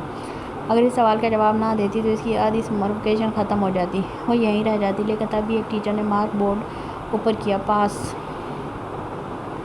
اس کے پاس بولتے حال میں خاموشی چھا گئی۔ وہ کیسے پاس ہوئی جبکہ وہ فیل تھی؟ لیکن ایک شخص نے کھڑے ہو کر تالیاں بجائیں۔ وہ وہی 24 سالہ نوجوان تھا۔ سب نے مڑ کر اسے دیکھا اور اس کے ساتھ ساتھ اٹھ کر تالیاں بجانے لگے۔ وہ بچی سر جھکائے کھڑی تھی۔ اس نے نہیں دیکھا کسی کو، شاید اس میں کانفیڈنس کی کمی تھی، لیکن پڑھائی میں اچھی تھی، یہ اندازہ اس کے سوالوں کے جواب سے ہوا تھا۔ اس ٹیچر نے مڑ کر اس 24 سالہ لڑکی کو دیکھا جس نے تھوڑی دیر پہلے اسے کال کر کے کہا تھا، پاس کرو اسے، اگر اس دنیا سے پاس نہیں ہونا چاہتے۔ کون نہیں جانتا تھا اس 24 سال کے لڑکے کو جو ماسک ہٹا دے تو پورے ملک کی پولیس منٹوں میں اسے پکڑنے کے لیے یہاں اکٹھی ہو جائے۔ لیکن فائدہ نہیں تھا، اس کے کانٹیکٹ اتنے بڑے تھے کہ وہ تھانے پہنچ بھی نہ پاتا، اور اوپر سے کال آتی، پاشا کو چھوڑ دو۔ لیکن ان کا ایک نقصان ضرور ہوتا، وہ خود اندر جا کر 2-4 پولیس والوں کی دھلائی کر کے آتا تاکہ اگلی بار اس کا راستہ روک نہ پائے۔ یہ بات ہر پولیس والے کو یاد ہو چکی تھی، سوائے اس کے جو یہاں نیا بھرتی ہوتا اسے بھی وہ جلدی یاد کروا دیتا۔ بھائی، وہ خوشی سے چلتا ہوا سیدھا پاشا کے سینے سے لگا تھا۔ میں پاس ہو گیا، اب گھر چلیں؟ خوشی سے چہ کر پوچھا۔ اوکے، جاؤ اپنا سامان لے کر آؤ۔ اس کے کہتے برلاس بھاگتا ہوا اپنے ہاسٹل کی جانب گیا۔ پیچھے بادشاہ وہیں کھڑا اس کی ٹیچر سے باقی پروگریس پوچھنے لگا۔ جب اس کی نظر اس بچی پر گئی جو ایک 40-45 سال کے لگ بھگ عمر والے شخص کے ساتھ چپکی کھڑی تھی، وہ بھی یقیناً اس کے ٹیچر سے کچھ بات کر رہے تھے۔ پاشا کی نظر اس کی 2 پونیوں پر جا ٹکی جن میں وہ بے حد کیوٹ لگ رہی تھی۔ یہ پاس نہیں ہوا۔ اس نے ٹیچر کو دھمکی دے کر خود کو پاس کروایا۔ برلاس کے ٹیچر نے اسے ہاتھ میں بیگ پکڑے آتے دیکھ اس کا کارنامہ زیال کے ہوش گزار کیا۔ واہ، میرا بھائی بریو ہو گیا۔ اس نے قریب آتے برلاس کے کندھے پر ہاتھ رکھتے خود سے لگایا۔ جب اس کی بات پر ٹیچر کا منہ کھلے کا کھلا رہ گیا۔ کیسے بھول گیا کہ وہ ایک گینگسٹر ہے۔ گارڈ نے برلاس کے ہاتھ سے بیگ لیتے اس کے لیے گاڑی کا دروازہ کھولا۔ وہ زیال سے پہلے جا کر اس میں بیٹھ گیا۔ یہ میں بھی جانتا ہوں میرا بھائی کتنا ذہین ہے، اس لیے دوبارہ کسی اور سے پیسے لے کر اس کے بچے کو اوپر کرنے کے لیے کسی دوسرے بچے کو ڈیگریڈ کرنے کی کوشش کی تو پاشا کو ایک بار ضرور یاد کرنا۔ ٹیچر کا کالر ٹھیک کرتے اس کے تھوک نکلنے پر مجبور کر کے، یہ امیروں کا سکول تھا جہاں اپنے بچوں کو صرف ہائپ پر فوکس کیا جاتا۔ ان کی خوشی کے لیے ان کے ماں باپ کروڑوں روپے ایسے ہی بھر دیتے تاکہ ان کے بچوں کے سرکل میں شیم نہ ہو۔ وہ آخری نظر اس بچی پر ڈالتے گاڑی میں بیٹھ گیا، لیکن جب تک وہ نظروں سے اوجھل نہ ہو گئی تب تک اس نے ڈرائیور کو گاڑی آگے بڑھانے کا حکم نہیں دیا۔ برلاس جس کا موبائل گارڈ ساتھ لایا تھا وہ اس میں فائٹنگ والی گیم کھیلنے میں مشغول ہو گیا تھا۔ وہ سارے آویزے نکال کر جیسے ہی لباس تبدیل کرنے گھر سے بیڈ سے نیچے اتری، زیال نے اسے واپس سے کھینچ کر اپنے سامنے گرا لیا اور خود پوری گٹار کی مانند اس کے نازک سے بدن پر چھا گیا۔ کیا بتاؤں؟ یہ کہ تمہیں میں کب سے چاہتا ہوں، یا یہ کہ تم نے کب مجھے اپنے پیچھے دیوانہ کیا؟ اس کے چہرے پر اپنی سانسوں کی گرماہٹ چھوڑتے ہوئے دھیرے دھیرے اس کے نازک بدن کی رعنائیوں پر پھیرنے لگا۔ زمل اس کی آنکھوں میں جھانکتی ہاتھ کی حرکت محسوس کرنے لگی۔ تم میرا پہلا اکلوتا عشق ہو جس کے بارے میں کچھ بھی جاننا مشکل نہیں تھا۔ تم میری دیوانگی ہو، تم میرا جنون ہو۔ تم سے میں تب بھی باخبر تھا جب تمہیں اپنا بھی ہوش نہ تھا۔ خود کو تم سے اتنے سال دور صرف اس لیے رکھا کیونکہ تب تم میری شدتیں سہ پانے کی اہل نہیں تھی۔ میں نے انتظار کیا تمہارا خاموشی سے، تمہیں 6 سال دیوانوں کی طرح چاہتا رہا۔ وہ چہرے سے اس کے نازک سی گردن پر آ گیا تھا۔ 6 سال؟ زمل نے بمشکل اپنی بے ہنگم ہوتی سانسوں کو بحال کرتے پوچھا۔ ہاں 6 سال۔ اب کیسے یہ 6 سال جائے یہ کل پوچھنا، اور خبردار جو اب کوئی مزاح مت کیے۔ اس کے اگلے سوال کی تیاری پکڑتے دیکھ فوراً اسے پہلے بے خبر کرتے اس کی خود کی قید میں جکڑ گیا۔ آگے وہ کوئی مزاحمت نہیں کر سکی۔ نہ پوری رات زیال نے اسے ایسا موقع دیا۔ صبح تک وہ صرف شدتیں سہتی رہی تھی۔ بیڈ پر پڑے پھول دونوں کے بیچ کی محبت کو مزید مہکا گئے تھے۔ فجر سے کچھ دیر قبل اس نے جمل کو خود سے رہائی دی۔ اگلی صبح دھند کا راج پورے آسمان سے ہٹ چکا تھا، کیونکہ آج سورج کی روشنی نے ہر چیز پر اپنا قبضہ جما لیا تھا۔ دھوپ زیادہ کڑک تو نہ تھی، لیکن پھر بھی ہر چیز اس کی روشنی میں صاف واضح ہو رہی تھی۔ چرند پرند چہچہاتے یہاں وہاں آسمان میں اڑ رہے تھے، اور لان کے کنارے پر جہاں سے نیچے ایک صاف شفاف پانی کا جھرنا بہتا تھا، اس کے قریب لیٹا زامل، جو آسمان پر اڑتی چڑیوں کو دیکھنے میں مگن تھا۔ زالے ہاتھ میں پکڑی پیسیفائر کو کبھی منہ میں لیتی، کبھی نکال کر اس سے کھیلنے لگتی۔ دونوں ہی اپنی اپنی مالش کروا کر چھوٹی چھوٹی سی نکر پہنے ہوئے تھے۔ تھوڑی دیر میں زمل نے دونوں کو نہلا کر تیار کرنا تھا۔ کومل دونوں کے ساتھ بیٹھی کھیل رہی تھی، جب میڈ ہاتھ میں ڈھیر سارے کپڑوں کا انبار لیے لاؤنج میں داخل ہوئی، اور وہ ابھی لانڈری سے آئے تھے۔ بی بی سائیں کہاں رکھوں؟ کپڑوں کے بیچ سے ذرا سی جھانک کر پوچھا۔ میرے سر پر رکھو گی؟ اس کے بیوقوف والے سوال پر آگے سے کلس کر بولی۔ نہیں بی بی سائیں، اس میڈ کی تو ویسے ہی اب کومل کے سامنے جان نکلتی تھی، تو جا کر کمرے میں رکھو، آتی ہوں میں۔ اس کے کہتے میڈ فوراً سے اس کے کمرے میں چلی گئی۔ کومل زامل کو زالے سے تھوڑی دور کر کے لٹاتے خود بھی اٹھ کر اندر چلی گئی۔ پیچھے دونوں بچے فلور پر بچھی نرم کارپیٹ پر اپنے کھلونوں کو اتھل پتھل کرتے رہے۔ وہ کمرے میں آتی وارڈروب کھول کر ایک ایک سوٹ ٹھیک سے جما کر رکھنے لگی۔ پامیر سے زیادہ اس کے سوٹ تھے۔ اپنے سارے رکھ کر اس نے پامیر والی سائڈ کھولی اور اس کے کپڑے رکھنے لگی۔ جب ایک کے بعد ایک رکھتے وہ پچھلے کپڑوں کو بھی ٹھیک کرنے گھر سے نکالنے ہی لگی تھی کہ ایک سفید شیشی نکل کر اس کے پیروں میں آ گری۔ کومل اسے دیکھ ایک پل کو ٹھٹکی اور ہاتھ میں پکڑے کپڑے بیڈ پر رکھتی دھیرے سے پیٹ کے نیچے ہاتھ ٹکاتے جھک کر وہ شیش اٹھائی، جس کے اوپر درج حروف دیکھ اس کی آنکھیں حیرت سے پھٹی تھی۔ ہاتھ لمحہ بھر کو کانپنے لگے تھے۔ اسے یقین نہیں آیا وہ جو پڑھ رہی تھی۔ اتنے میں پامیر سیٹی بجاتا ہاتھ کی انگلی میں چابی گھماتے ٹریک سوٹ میں ملبوس کمرے میں داخل ہوا تھا۔ وہ ہمیشہ کی طرح مسکرا رہا تھا۔ اف، آج تو پورا جسم ٹوٹ کر رہ گیا بھائی۔ آتے وہ سیدھا بیڈ پر دھپ سے گر گیا۔ آیا تو سیٹی بجاتا تھا، لیکن بیڈ دیکھ اس کا جوڑ چیخنے لگا کہ ہمیں بھی آرام دو باس۔ وہ بیسٹ فائٹر تھا۔ ڈیلی جم کے بعد اپنے کچھ بندوں کے ساتھ کبڈی کھیلتا تھا۔ اب تک اتنا شارپ ہو چکا تھا کہ ایک لمحے میں سامنے والے کو زیر کر دیتا۔ باڈی اچھی خاصی ٹھوس ہو چکی تھی۔ کوما میں جانے کے بعد دوا کھا کر اس کا جو جسم پھولا تھا وہ اسے بھی اب سیٹ کر چکا تھا۔ تم کیوں کھڑی ہو؟ میرے بچے کو تھکانے کا ارادہ ہے؟ بیٹھ جاؤ۔ اسے کب سے کھڑی دیکھ مصنوعی سا ڈپٹا۔ کومل اس طرح شیل ساکت کھڑی تھی۔ کومل میں تم سے بات کر رہا ہوں۔ اس کا جواب نہ پا کر پھر سے مخاطب کیا، لیکن وہ نہیں لی۔ پامیر فکر مند سا ہوتا اٹھ کر اس کے قریب آیا۔ کیا بات ہے؟ تم وہ آگے کچھ کہتا ہے اس سے پہلے اس کے ہاتھ میں پکڑی شیشی پر نظر پڑی۔ نظر پڑتے جیسے سانس تک رک گئی۔ اس نے جھپٹ کر وہ شیشی اس کے ہاتھ سے چھینی۔ یہ کیوں نکالی تم نے؟ تم میری وارڈروب میں کیا کر رہی ہو؟ اسے غصہ آنے لگا، لیکن خود پر ضبط کرتے خاصا نارمل سے انداز میں ٹپٹا۔ کیا ہے یہ؟ وہ ٹرانس کی اسی کیفیت میں پوچھنے لگی۔ جو بھی آئندہ میری چیزوں کو ہاتھ مت لگانا۔ اسپاٹ لائٹ نے بولتے ہوئے کپڑے نکال کر باتھ روم میں گھس گیا۔ باہر کومل وہیں کھڑی رہ گئی۔ آنکھوں میں گرم سیل اکٹھا ہونے لگا۔ دل جیسے کسی طوفان کی زد میں آ گیا تھا۔ اسے لگا وہ مزید کھڑی نہیں ہو سکے گی۔ تبھی چھوٹے چھوٹے قدم اٹھاتی بیڈ تک آئی اور گرنے والے انداز میں بیٹھ گئی۔ پامیر کے واپس آنے تک وہ اسی ایک پوزیشن میں بیٹھی رہی۔ وہ شاور لے کر میرے سامنے کھڑا ہو کر ہیئر ڈرائر سے بال خشک کرنے لگا۔ کومل اٹھ کر اس کے پاس آئی اور عین اس کے پیچھے کھڑی۔ یہ کیا تم کیوں نہیں بتا رہے؟ اس کے سوال پر پامیر نے مڑ کر اسے دیکھا۔ اس وقت وہ بلیک ٹراؤزر اور بلیک کی ویسٹ پہنے ہوئے تھا، جس میں اس کی رنگت مزید نکھری سی لگ رہی تھی۔ تم پوچھ کر کیا کرو گی؟ اس کا سوال غیر متوقع تھا۔ کومل نے حیرت سے اسے دیکھا۔ میں نہیں چاہتا میرے بچے پر کوئی اثر پڑے، اس لیے فضول کے سوال پوچھ کر نہ خود اذیت میں آؤ نہ مجھے اذیت میں ڈالو۔ وہ خوش لہجے میں گویا ہوتے وارڈروب سے اپنی شرٹ نکالنے لگا۔ تم یہ میڈیسن کب سے لے رہے ہو؟ وہ نہیں آئی تھی باز۔ پامیر نے ذرا سا رخ موڑ کر اسے دیکھا۔ چہرے پر ایک کرب کا سایہ سا لہرا گیا۔ جب سے میری زندگی میں کوئی ایسا آیا جس سے مجھے امید تھی کہ اس کے ساتھ میں ٹھیک ہو جاؤں گا، لیکن میری وہ امید ٹوٹ گئی تب سے۔ اس کے جواب پر کومل کو لگا اس کا دل جیسے بند ہو گیا۔ وہ سانس روک کے کھڑی اسے دیکھنے لگی۔ اسے لگا جیسے کسی نے اس کی روح کانٹوں بڑی جھاڑ پر ڈال کر کپڑے کی طرح بے دردی سے کھینچ کر جگہ جگہ سے زخمی کر دیا ہو۔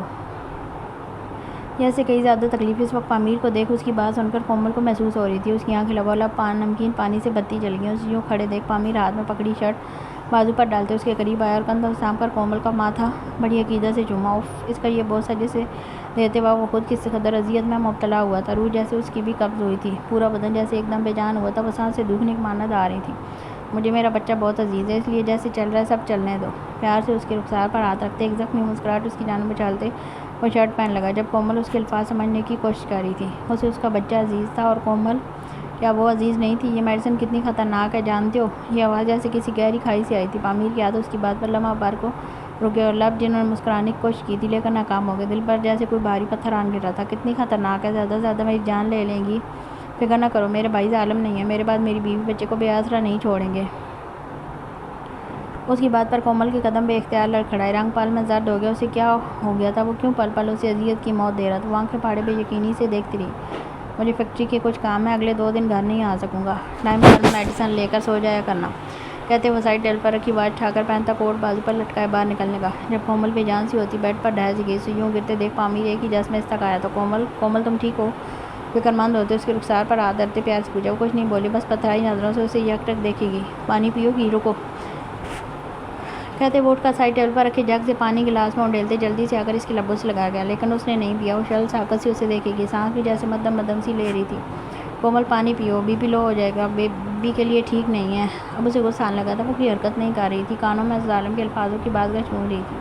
میری جان لے لیں گی، فکر نہ کرو، میرے بھائی اتنے ظالم نہیں ہیں، میرے بعد میری بیوی بچے کو بے آسرا نہیں چھوڑیں گے۔ کیوں کر رہی ہو؟ جب میں نے کہہ دیا جیسا چل رہا ہے چلنے دو، پھر کیوں تکلیف دے رہی ہو ہمیں اور ہمارے بچے کو؟ وہ گویا عاجز آنے لگا تھا، تبھی گلاس ایک طرف رکھتے اس کے سامنے زمین پر دوزانو ہو کر بیٹھا اور نرمی سے اس کا ہاتھ اپنے ہاتھوں میں تھام گیا۔ تم کیوں کر رہے ہو؟ رک کر بے حد دھیمی آواز پوچھا، لہجے میں کپکپاہٹ تھی۔ پامیر اسے دیکھنے کا، میرے پاس آپشن نہیں ہے، اس کے بغیر میں کسی وقت خودکشی کر لیتا۔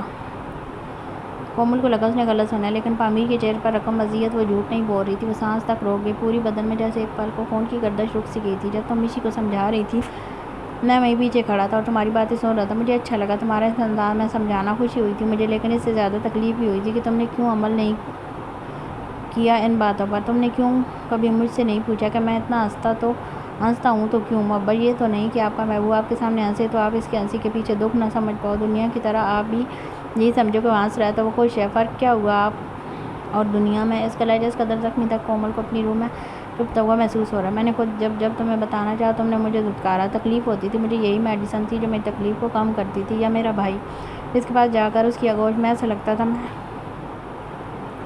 میں پوری دنیا سے چھپ گیا ہوں، وہاں کوئی غم کوئی تکلیف مجھے چھو کر بھی نہیں گزر سکتی۔ تم مجھے اس کے خلاف بھی کرتی تھی۔ بولتے بولتے وہ رکا، جیسے سانس لینے کی کوشش کر رہا ہو، لیکن آ ہی نہ رہی ہو۔ اسے شدت سے اپنے بھائی کی کمی محسوس ہوئی تھی، جیسے ابھی وہ اس کے سامنے آئے اور پامیر اس کی آغوش میں کسی بچے کی طرح چھپ جائے۔ وہ اندر سے تکلیف میں مبتلا ہو رہا تھا جس کی شدت بڑھ رہی تھی۔ کیا آج سنو گی؟ وہ جیسے اب بھی اجازت طلب کر رہا تھا، لہجے میں ڈر اب بھی پنپ رہا تھا، جیسے ڈر ہو وہ پھر سے دھتکار دیا جائے گا، اسے پھر سے توڑ دیا جائے گا۔ کومل بے اختیار سر اسوات میں ہلا گئی، اس کی اجازت ملتے پامیر دھیرے سے مسکرا دیا۔ اس نے کومل کے ہاتھ اس کی گود سے ہٹاتے اپنا سر وہاں رکھ دیا، یہ احساس کہ وہ اپنے بچے کے بہت قریب ہے، اتنا کہ اس کی ہارٹ بیٹ بھی سنائی دے رہی ہو۔ وہ یکٹک اپنے ہاتھ سے ڈرپ اتارتی ہوئی نرس کو دیکھ رہا تھا جس کے ہاتھ مسلسل کانپ رہے تھے، وہ اس کے قریب آنے سے بھی خوف کھا رہی تھی۔ وہ کیا ہاسپٹل کا پورا اسٹاف بللاج سے اس قدر خوفزدہ ہو چکا تھا کہ کوئی اس کے روم کے باہر سے بھی نہیں گزر رہا تھا۔ اوئے آنکھیں نیچے کر، بللاج کو یکٹک نرس کو گھورتے پا کر سامنے یعقوب نے فوراً ٹوکا۔ وہ ابھی میس میں جھٹ سے نظریں جھکا گیا۔ نرس اس کے ہاتھ کی ڈرپ نکال کر اسے ایک انجیکشن لگانے کے لیے اس میں دوا بھرتی، جیسے ہی بللاج کے بازو کے قریب آئی پھر سے ہاتھ کانپنے لگے۔ یہ دیکھ بللاج شدید خوف میں مبتلا ہوا، کچھ دیر اس کی نوٹنکی دیکھی، جب اس کے ہاتھوں کا کپاہٹ کم ہونے کے بجائے الٹا بڑھنے لگی تو بللاج نے جھنجھلاتے اس کے ہاتھ سے انجیکشن چھین لیا اور سیدھا اپنے بازو میں کھپو دیا۔ یہ دیکھ بللاج کے منہ سے بے ساختہ ایک چیخ برآمد ہوئی۔ وہ منہ پر ہاتھ رکھے اس جانور کو دیکھنے لگی جس نے کس قدر بے رحمی سے وہ سوئی اپنے وجود میں پیوست کر دی تھی۔ یعقوب کی حالت بھی اس سے الگ نہ تھی، لیکن وہ شدید غصے سے لال پیلا ہو کر بللاج کو دیکھنے لگا۔ میں کیا کرتا؟ اس کے ہاتھ سے پر میرا آج کا دن بھی یہیں گزر جاتا۔ یعقوب کا غصہ دیکھ وہ فوراً معصوم بنا تھا۔ وہ کتنا معصوم تھا یہ تو اب ہر کوئی جانتا تھا۔ انسان بن جاؤ، اس سے پہلے میرے ہاتھ میں بندوق آئے۔ اس نے دانت پیستے کڑک انداز میں ڈپٹا۔ او بی بی تم کیا دیکھ رہی ہو؟ ڈرامہ ختم ہو گیا ہو تو اپنا کام کرو۔ اسے خود کو عنقوں کی طرح دیکھتے پا کر تڑک کر بولا۔ نرس اس کے انداز پر بری طرح سے بوکھلاتی اپنا باقی کا کام کرنے لگی۔ تھوڑی دیر لگی تھی کہ ایک ڈاکٹر بللاج کی ڈسچارج پیپر ہاتھ میں پکڑے اندر آیا اور ساتھ کچھ ہدایات بللاج کی صحت کے حوالے سے کی۔ اگلے 1 گھنٹے میں وہ مکمل طور پر بیڈ سے اتر چکا تھا، لیکن ابھی اس کی ریکوری ہونے میں تقریباً 1 مہینہ یا اس سے زیادہ لگنا تھا۔ یہ تو ہاسپٹل والے اس فتنے سے اپنی جان چھڑوا رہے تھے۔ وہ آئی تھی ملنے۔ کوریڈور سے گزرتے اس نے سرسری سے لہجے میں پوچھا۔ یعقوب نے بنا اس کی طرف دیکھے میں جواب دیا۔ دونوں باہر گاڑی تک آگے باہر سامنے ہی ان کے بندے ہاتھوں میں بندوق لیے ان کے منتظر تھے۔ بللاج کو دیکھ سب نے سر خم کیا۔ وہ سارے راستے خاموش رہا، اندر میں جیسے کچھ ٹوٹا تھا، شاید اس کا دل یا اس میں پنپتی وہ امید جو اسے اپنی محبوبہ سے نہیں بلکہ پہلی بار اپنی بیوی سے ہوئی تھی۔ کیا اسے اس سے بھی نہیں فرق پڑا کہ وہ ہاسپٹل میں پڑا مر رہا تھا، زندگی اور موت کی جنگ لڑ رہا تھا؟ وہ تب بھی نہیں آئی۔ گاڑی روکو، اس کی آواز گاڑی میں چھائی گہری خاموشی میں دھیرے سے گونجی تھی۔ آگے بیٹھے گارڈ نے مڑ کر پیچھے بیٹھے یعقوب کو دیکھا جو بللاج کو ہی دیکھ رہا تھا۔ روک دو، یعقوب کی حکم دیتے گاڑی کو بریک لگی تھی، ساتھ آگے اس کے پیچھے چلتی گاڑیاں بھی رک چکی تھیں۔ میں اس سے ملنا چاہتا ہوں، نظریں ونڈو سے باہر نظر آنے والی جھاڑیوں پر ٹکائے کھوئے کھوئے سے انداز میں بولا۔ پہلے پاش اور باقی سب سے مل لو، وہ انتظار کر رہے ہیں۔ وہ جانتا تھا بللاج کے ضدی پن کو، اس نے کہا کہ وہ ملے گا تو وہ اب ملے گا، اسے کوئی نہیں روک سکتا تھا سوائے پاشا بے کے، جس کے حکم کے آگے تو وہ خود کی بھی نہیں مانتا تھا۔ میں مل لوں گا، لیکن پہلے اسے دیکھنا چاہتا ہوں، جسے اب میرے جینے مرنے سے بھی کوئی فرق نہیں پڑتا۔ اس کا زخمی لہجہ تھا۔ یعقوب گہری سانس لے کر رہ گیا۔ تو تمہیں کیوں فرق پڑ رہا ہے؟ سوال یہ پوچھا۔ بلاس نے مڑ کر نہیں دیکھا، صرف ایک گہری ٹھنڈی سانس کھاری۔ اپنی چیزوں کو نکارا ہونے کے بعد بھی نہ چھوڑنے والی بیماری مجھے بچپن سے ہے، یہ بات آپ سے بہتر کون جانتا ہے، بھول گئے؟ وہ رات جب ایک فیڈر کے لیے رویا تھا، میں وہ رات آنکھوں کے سامنے پل میں رہلا گئی۔ یعقوب نے یاد کیا، وہ اس رات بہت رویا تھا، روتے روتے پاشا کی گود میں سو گیا تھا۔ یہ دیکھ یعقوب اور پامیر دونوں کو جیل سی ہوئی تھی، کیونکہ وہ پہلے پاشا کی زندگی میں آئے تھے، لیکن جب سے وہ چھوٹا معصوم بچہ اس کی زندگی میں آیا تھا، تب سے وہ زیادہ وقت اسے دینے لگے تھے۔ رات کو وہ اپنے کسی کو پاشا قریب نہیں آنے دیتا۔ وہ بچپن تھا بلاس، یعقوب نے ڈھکے چھپے لفظوں میں کچھ سمجھانا چاہا۔ بچپن چلے جانے سے انسان بدل جاتا ہے؟ یہاں اس کی بات نے یعقوب کے لبوں کو مقفل کر دیا تھا۔ میں آج بھی ویسا ہی ہوں، جو میرا ہے وہ صرف میرا ہے، چاہے وہ جاندار چیز ہو یا بے جان۔ انداز اس کا ڈو ٹوک تھا۔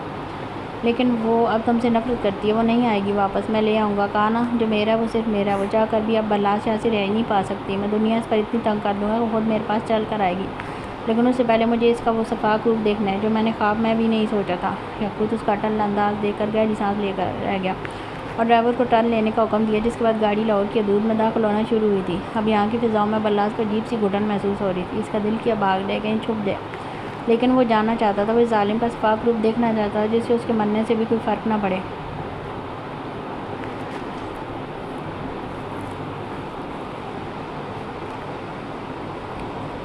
کمرے میں اس وقت گہرا سکون سا چھایا تھا، صرف دونوں کے سانس لینے کی آواز کمرے میں لہروں کی طرح سفر کرتی دیواروں سے ٹکرا رہی تھی۔ وہ لمحہ بھر کو سانس لینے کے لیے رک جو گیا تھا۔ ان کا ماضی ہم تینوں جتنا بھیانک نہیں تھا، ان کو صرف ان کا پٹھانوں والا غصہ مار گیا، لیکن یہ تو دنیا کو لگتا ہے در حقیقت خدا نے ہم تین بے سہارا بچوں کے لیے بھیجا تھا،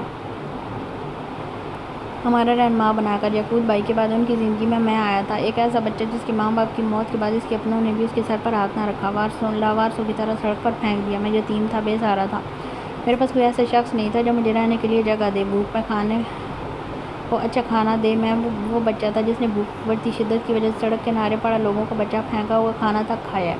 وہ ماضی میں کھونے لگا تھا، ان تلخ یادوں کو یاد کرتے آنکھوں میں نمی تیرنے لگی، دل جیسے کسی گہری کھائی میں ڈوبنے لگا ہو۔ کومل شال ساکت سے بیٹھی اس کی باتیں سن رہی تھی، جب اس کی آنکھوں سے گرم سیال بہتا عارض پر بہہ گیا تھا۔ ٹھنڈ میں میرے پاس اوڑھنے کو لحاف نہیں ہوتا تھا، میں سردیوں کی رات سڑک کے کنارے پر پڑا ٹھنڈ سے سسک رہا ہوتا تھا، بلک رہا ہوتا۔ لوگ اتنے بے رحم تھے کہ ایک لحاف تک یتیم بچے کو نہ دے سکے۔ وہ مسلمان کہتے ہیں خود کو، کیا خدا انہیں معاف کر دے گا، جن کو اس نے اپنی دولت کے خزانوں میں سے اتنا دیا کہ وہ بچا بچا کر تجوریوں میں رکھنے لگے، لیکن باہر پڑے یتیم بچوں کو اپنا تن ڈھکنے کے لیے ایک سادہ سا کپڑا بھی نہ دے سکے؟ تم بتاؤ نا، ایسے لوگ بخشے جائیں گے آخرت میں؟ وہ رک کر بے تابی سے پوچھنے لگا۔ کومل دھیرے سے سر نفی میں ہلا گئی، اسی کے ساتھ پامیر کی آنکھوں سے آنسو روانی سے بہہ گئے۔ وہ ضبط کھو چکا تھا، ماضی میں گم ہو کر کب وہ بچوں کی طرح رونے لگا اسے نہیں پتا۔ وہ اتنا تو کیا دھیان کریں گے، کچھ لوگ جن کا ان کی بیویوں پر زور نہیں چلتا تھا، ان پر غصہ آتا تھا لیکن نکال نہیں سکتے تھے، وہ باہر کلب میں جا کر شراب پیتے، اب پی کر وہاں تو توڑ پھوڑ نہیں کر سکتے تھے، وہ سڑکوں پر نکل جاتے اور وہاں انہیں ایک پنچنگ بیگ نظر آتا جسے دیکھ ان کے اندر کا لاوا بھڑکنے لگا، اور پھر وہ اپنا سارا غصہ اس پر اتار دیتے۔ جانتی ہو وہ پنچنگ بیگ کون تھا؟ رک کر پوچھا کومل، ٹرانس کی کیفیت میں سر نفی میں ہلا گئی۔ میں تھا وہ پنچنگ بیگ جس پر وہ اپنا غصہ نکالتے، اتنا مارتے کہ میں 4-5 دن چلنے کے قابل نہ رہتا۔ ٹھٹر سی سردی میں میرے زخم مجھے دوہری تکلیف دیتے، کوئی مرہم نہ رکھتا، خدا ایسے لوگوں کو بھی نہیں بخشے گا نا؟ بتاؤ۔ وہ روتے ہوئے پوچھ رہا تھا۔ اس کی حالت پر کومل کو لگا اس کا دل پھٹ جائے گا، وہ بے اختیار سر نفی میں ہلانے لگی۔ پھر وہ لوگ جو بے روزگاری سے پریشان ہوتے، گھر والوں کے تانے سنتے اور وہ سما کر نشے پر لگ جاتے، راتوں کو سڑکوں پر بیٹھ کر جوا کھیلتے۔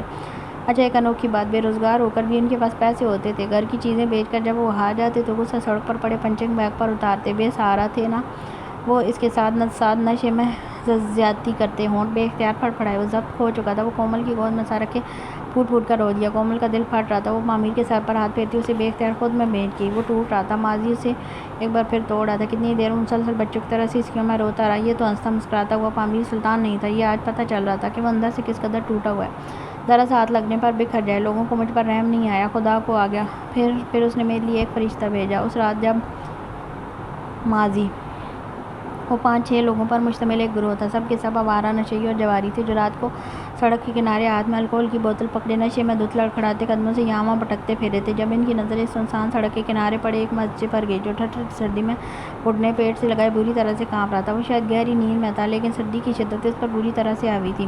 ابے وہ دیکھ، شاید کوئی ہے وہاں۔ کہیں یہ وہی تو نہیں جو پچھلے دنوں تنویر والوں کے ہاتھ لگا تھا۔ ان میں سے ایک نے ہاتھ میں پکڑی بوتل اس جانب اشارہ کیا جب اس نے کے ہاتھ کے تعاقب میں نظریں وہاں گھمائی۔ تنویر بھی انہی کی طرح چھڑا چھان سڑک چھاپ تھا جس نے پچھلے ہفتے اس بچے کے ساتھ اپنی ہیکڑی دکھانے کے لیے زیادتی کی تھی۔ ہے تو صحیح لیکن تو کیا کرے گا؟ دوسرے نے بوتل منہ سے لگا لی۔ ابھی کیا کرنا ہے؟ تھوڑا مزہ کروں گا اور کیا؟ اس کے لہجے سے آواز ٹپک رہی تھی۔ اس کی بات پہ سب بھیا کو ہنس پڑے۔ سب کے سب آوارہ زمانہ تھے۔ کیوں تیری بڈھی نے تجھے ٹھنڈا نہیں کیا جو یہاں بھی تیری آگ تجھے چین نہیں لینے دے رہی؟ وہی آدمی پھر سے بولا جو سب کے ہنسنے پر بھی نہیں ہنسا تھا۔ ابے وہ تو کرتی ہے لیکن ایک سے کب تک بھرے گا؟ کچھ نیا ہونا چاہیے۔ جو کچھ نیا ہے میں کیا تجھے ایک بچہ بھی چلے گا؟ ہٹ کمینے سالہ والی وہ نشے میں دھت ضرور تھا لیکن ایک بچے کے ساتھ وہ سب کرنے پر اس کا دل کسی طور بھی راضی نہیں ہو رہا تھا کیونکہ پچھلے ہفتے وہ وہی تھا جب سب کے سامنے تنویر نے اپنی آواز سے اس بچے کے ذریعے نکالی تھی۔ اس کی دل خراش چیخیں اب تک جیسے کانوں میں گونج رہی تھی۔ اس وقت صرف ایک یہی 3 لوگ وہاں موجود تھے جن میں سے ایک اب بضد تھا وہی سب خود بھی کرنے کے لیے چل نا میں کر کے آتا ہوں تم سب یہیں رہی ہو ٹھیک ہے نا؟ وہ بوتل ایک کو تھماتے آگے بڑھتا خاص تیز آواز بولا۔ پوری سڑک سنسان تھی۔ ایک بندہ بھی اس گروہ کے علاوہ وہاں نہیں تھا۔ تو شانہ ہے جو اکیلا مزہ لے گا۔ رک میں بھی آتا ہوں۔ دوسرا آواز سی بھی اس کے پیچھے ہو لیا۔ باقی سب اتنے نیک نہ تھے کہ وہیں رکتے۔ وہ پورا گروہ ساتھ ہو لیا۔ وہ لوگ گرتے پڑتے اس جگہ پہنچتے جہاں وہ بچہ سمٹ کر سو رہا تھا۔ کپڑے دھول مٹی میں اٹے ہوئے تھے۔ بالوں میں بھی کئی دن سے بھری مٹی اب چپک چکی تھی۔ چہرہ بھی جیسے برسوں سے نہ دھویا۔ ایک اس کے قریب آتے تڑلے سے اسے بازو پکڑ کر سیدھا کھڑا کرتے ہم نے دونوں گھٹنے اس بچے کے دونوں اطراف میں ٹکا گئے۔ وہ بھی نیند سے پوری طرح بیدار ہوا بھی نہیں تھا کہ اس آدمی کو اپنے ہزار بند کھولتے دیکھ جھٹ سے پوری آنکھیں کھولیں۔ وہ بچہ اپنے ارد گرد پھر سے ان بھوکے حوثی درندوں کو دیکھ بری طرح سے خوفزدہ ہو چکا تھا۔ پورا وجود سردی اور خوف کی شدت کے مارے جیسے زلزلوں کی زد میں آ چکا تھا۔ چل مزہ کرتے ہیں، وہ زدہ لہجے میں بولتے بھوکے جانور کی طرح اس بچے کو خود میں دبوچنے لگا۔ وہ بچہ روتے ہوئے بلبلانے لگا تھا، خود کو چھڑوانے کی کوشش کرنے لگا لیکن وہ لوگ عمر اور طاقت دونوں میں اس بچے سے کئی گنا زیادہ تھے۔ وہ پوری طرح سے اس بچے کو دبوچتے اس کی ایک دل خراش چیخ بلند کروا گیا۔ باقی سب کے کہکے اس کی چیخ کے ساتھ فضا میں گونجنے لگی تھی۔ تبھی دور کہیں سے ایک گاڑی کی 2 ہیڈ لائٹس نظر آئیں جو آہستہ آہستہ اسی سڑک پر ان کے قریب آ رہی تھیں۔ اسے دیکھا آدھے تو وہیں پلر کی اوٹ میں چھپ گئے لیکن زیادتی والے وہ اپنی ہوس میں اس قدر مدہوش ہو چکا تھا کہ نہ گاڑی کی لائٹس دیکھی اور نہ اس کی آواز سنی۔ وہ رینج روور تھی، کروڑوں کی مالیت رکھتی سی گاڑی۔ یہ عجا قریب آ رہا ہے، آئندہ آدھی رات کو تمہارے پیٹ کے ان بھوکے چونگوں نے کسی چیز کی فرمائش کی تو ان کے ساتھ ساتھ میں تمہیں بھی پکڑ کر دھو دوں گا۔ اس کا بس نہیں چاہ رہا تھا کہ اپنے ساتھ فرنٹ سیٹ پر بیٹھے اس گوبلو سے بچے کو اٹھا کر گاڑی سے باہر پھینک دے جس نے آدھی رات کو اسے آئس کریم کھانے کے لیے جگایا تھا۔ مجھے پتہ ہے آپ مجھے ڈرانے کی کوشش کر رہے ہیں لیکن میں نہیں ڈروں گا۔ وہ بھی آگے سے ڈھیٹ بنتا مزے سے زبان میں سائز کون آئس کریم پر لگاتے اس کی وائٹ کریم کھانے لگا۔ ایسے تو تم پیدا ہی میری زندگی حرام کرنے کے لیے تھے۔ وہ اب بھی کلسنے سے باز نہیں آیا۔ اب جب اس کی نظر سڑک کنارے ایک آدمی پر پڑی، بچے پر اس کی نظر اب تک نہیں پڑی تھی اور سردی کے بعد گاڑی کے شیشے بند تھے جس کی وجہ سے اسے بچے کی چیخ بھی سنائی نہ دی۔ بھائی وہ دیکھیں ادھر کوئی ہے۔ یعقوب کی سے آنکھیں اس کے پر پڑتے وہ ایک دم چیخا، جن ہے تمہارے جیسا، سکون سے بیٹھو وہ اور آئس کریم جلدی سے فنش کرو، میری گاڑی گندی کی تو اچھا نہیں ہوگا۔ اس کی آئس کریم ٹپکنے والی تھی تبھی پہلے سے بھاور کروا دیا۔ گاڑیوں میں تو پاشا کی جان بستی تھی، اپنی اولاد کی طرح رکھتا تھا۔ اس کے پاس سے ایک گاڑی کی کلیکشن موجود تھی۔ صرف 16 سال کی عمر میں وہ اپنی زندگی ٹھاٹھ سے گزار رہا تھا۔ اب تک اس کا ماں باپ کی دنیا سے دور دور تک کوئی واسطہ نہیں تھا۔ گاڑی ان کے قریب سے گزر گئی۔ اس کے گزرتے باقی سارے جلدی باہر آتے سکھ کی سانس لینے لگے جب اچانک وہی گاڑی ریورس آنے لگی اور آتے ان کے قریب ایک دم رکی۔ شیشہ نیچے ہوا تو اندر ایک 16 سالہ اور ایک 12 سالہ بچہ نظر آیا۔ یہ کیا ہو رہا ہے؟ وہ 16 سال کا لڑکا گاڑی سے نیچے اترتے پوچھنے لگا جن کی نظر بیک ویو میں سے اس بچے پر پڑی تھی جسے اس درندے نے اپنے گھٹنوں کے نیچے دبوچ رکھا تھا۔ اس لڑکے کو دیکھ سب نے ایک دوسرے کو دیکھا اور کہہ کر مار کر ہنس دیا۔ ابھی یہ تو وہی کام ہو گیا، کھودا پاڑ نکلا چوہا۔ ایک آدمی کی بات پر سب زور سے ہاتھ پر ہاتھ مارتے کھلکھلا کر ہنس دیے۔ چل بچے گھر جا اور اپنی ماں کے پہلو میں سو جا، ادھر رات تو اگلی باری تیری لگے گی۔ بولتے نیچے زیادتی کا نشانہ بنتے بچے کی جانب اشارہ کیا۔ جب پاشا کی نظر اس بچے پر پڑی جسے دیکھ اس کی گرے جھیل سی آنکھیں پھٹی۔ اندر بیٹھا یعقوب اس بچے کی حالت دیکھ خوف سے سمٹنے لگا۔ دوسرا خوف اس آوارہ لوگوں کے بیچ اپنے بھائی کو اکیلا کھڑے دیکھ ہو رہا تھا۔ اوئے چھوڑ اسے، وہ ایک دم غصے سے دھاڑا۔ لے بچے کو غصہ آ رہا ہے، سمجھ نہیں آ رہی کہ نکل جاؤ ورنہ تیری بھی یہی حالت کرنے۔ اس کا جملہ منہ میں رہ گیا۔ وہ آگے اب ساری زندگی نہیں بول سکتا تھا کیونکہ پاشا بیگ کی بندوق سے نکلی گولی سیدھی اس کے ماتھے کے بیچوں بیچ لگی تھی۔ زیادتی کرنے والا شخص بھی ڈر کر ایک دم پیچھے ہٹا تھا۔ وہ بچہ اس کی زیادتیوں کے باعث بے ہوش ہو رہا تھا۔ اس پر ہلکی ہلکی غنودگی طاری ہو رہی تھی۔ میری حالت کرے گا تو پاشا کی حالت کرے گا؟ وہ غصے سے دھاڑتا۔ اگلی گولی بھی اس کے دھڑ کے مخصوص حصے میں اتار گیا۔ کسی کے باپ میں ہمت نہیں ہے کہ وہ پاشا کو ہاتھ لگا سکے. تو کرے گا میری یہ حالت. ہو نشام انداز میں کراتے اس نے اگلی گولی بھی اس کے دھڑ میں اتار دی. باقی سب اس خوف سے کھاتے فوراً سے سر پر دوڑ لگا گئے، لیکن جس نے زیادتی کی تھی بھاگتے ہوئے بھی پیچھے سے پاشا گولی اس کے سر پر لگی تھی اور وہ دھڑام سے آگے جا گرا تھا. اس کے نشانے پکے تھے. وہ پٹھان تھا. منہ میں سونے کی چمچ نہیں لی تھی بلکہ ہاتھ میں بندوق پکڑی تھی. اس کا بیک گراؤنڈ کوئی جان لیتا تو کھڑے کھڑے آدھی موت مر جاتا. پوری سڑک پھر سے سنسان ہو گئی. وہ مڑنے ہی لگا تھا جب اس بے ہوش بچے پر نظر پڑی. اس کی عمر 10 سال کے لگ بھگ ہی رہی تھی. جسامت عمر کے مطابق بہت کم تھی. وہ بہت کمزور تھا. پسلیاں تک ظاہر ہو رہی تھی لیکن حالت تشویشناک تھی. اس کا دل نہ جانے کیوں اس کے لیے ہمدردی محسوس کرنے لگا. اس نے ایک نظر فرنٹ سیٹ پر ڈرے سہمے سے یاقوت کو دیکھا. دل کے ہاتھوں مجبور ہوتے ہوئے اس بچے کو اپنے مضبوط ہاتھوں میں اٹھا کر گاڑی میں بٹھاتے گاڑی زن سے اڑا لے گیا. رخ ہاسپٹل کی جانب تھا. راستے میں ٹریفک نہ ہونے کے باعث وہ جلدی ہی ہاسپٹل پہنچ چکا تھا جہاں اندر ڈاکٹر اس کا چیک اپ کر رہے تھے. باہر کوریڈور میں یاقوت پاشا سے چپک کر بیٹھا تھا. اس کا خوف اپنے بھائی کی آغوش میں کچھ حد تک زائل ہو گیا تھا. تبھی ڈاکٹر باہر ہے. دیکھیں یہ پولیس کیس ہے. آپ کو پہلے علاج کرے گا یا میں تیرا کروں؟ اس کی بات بیچ میں کاٹتے دھڑلے سے بندوق اس کے سر پر تانی. یہ دیکھ اس ڈاکٹر کے پل میں ہوش اڑے تھے. وہ لڑکا جسامت سے 18-20 سال کا لگتا تھا لیکن ٹھاٹھ اور انداز کسی مافیا کے لگتے تھے. مام میں کرتا ہوں. وہ جلدی سے ہاتھ کھڑے کرتے واپس اندر کی جانب گئے. اس بچے کا علاج شروع کیا. 3 گھنٹے ہونے والے تھے. اس کا علاج ابھی تک چل ہی رہا تھا. یاقوت وہیں پاشا کی گود میں لیٹ کر سو چکا تھا لیکن اس کی تو جیسے نیند بھی حرام ہو گئی تھی. بنا خون کے رشتے کیوں نہ جانے کیوں اس بچے کے لیے بے چین تھا. آخر 4 گھنٹوں کے انتظار کے بعد ڈاکٹر نے اسے بچے کے ٹریٹمنٹ کے پورا ہونے کی اطلاع دی. وہ یاقوت کا سر دھیرے سے اپنے گود سے اٹھا کر بینچ پر رکھتے اپنا کوٹ نکال کر اس کے اوپر ڈالتا تھپکی دے کر سلاتے روم میں آیا. سامنے ہی وہ بچہ انجیکشن کے زیر اثر سو رہا تھا. کپڑے تبدیل کر کے ہاسپٹل والے پہن رکھے تھے. اس کا چہرہ بھی ڈاکٹرز کچھ حد تک صاف کر چکے تھے. پاشا نے غور سے اس کا چہرہ دیکھا. گہری بھویں جو اس کے کمزور چہرے پر زیادہ لگ رہی تھی. لمبی پلکیں، ستواں سی کھڑی سی چھوٹی سی ناک اور پتلے پتلے ہونٹ. بلا شبہ وہ بچہ بہت خوبصورت تھا لیکن کمزور حد سے زیادہ تھا. پاشا کتنی دیر کھڑا اسے دیکھ کے گیا. اس نے اس کے گھر والوں کو بھی پتہ کروایا لیکن پتہ چلا یہ بچہ یتیم ہے. اس کے آگے پیچھے کوئی نہیں ہے. آخر میں گہری سانس کھارل کرتے ایک فیصلہ کیا، ایسا جس کا انجام وہ خود بھی نہیں جانتا تھا. اس نے اس بچے کو اپنا بھائی بنا لیا.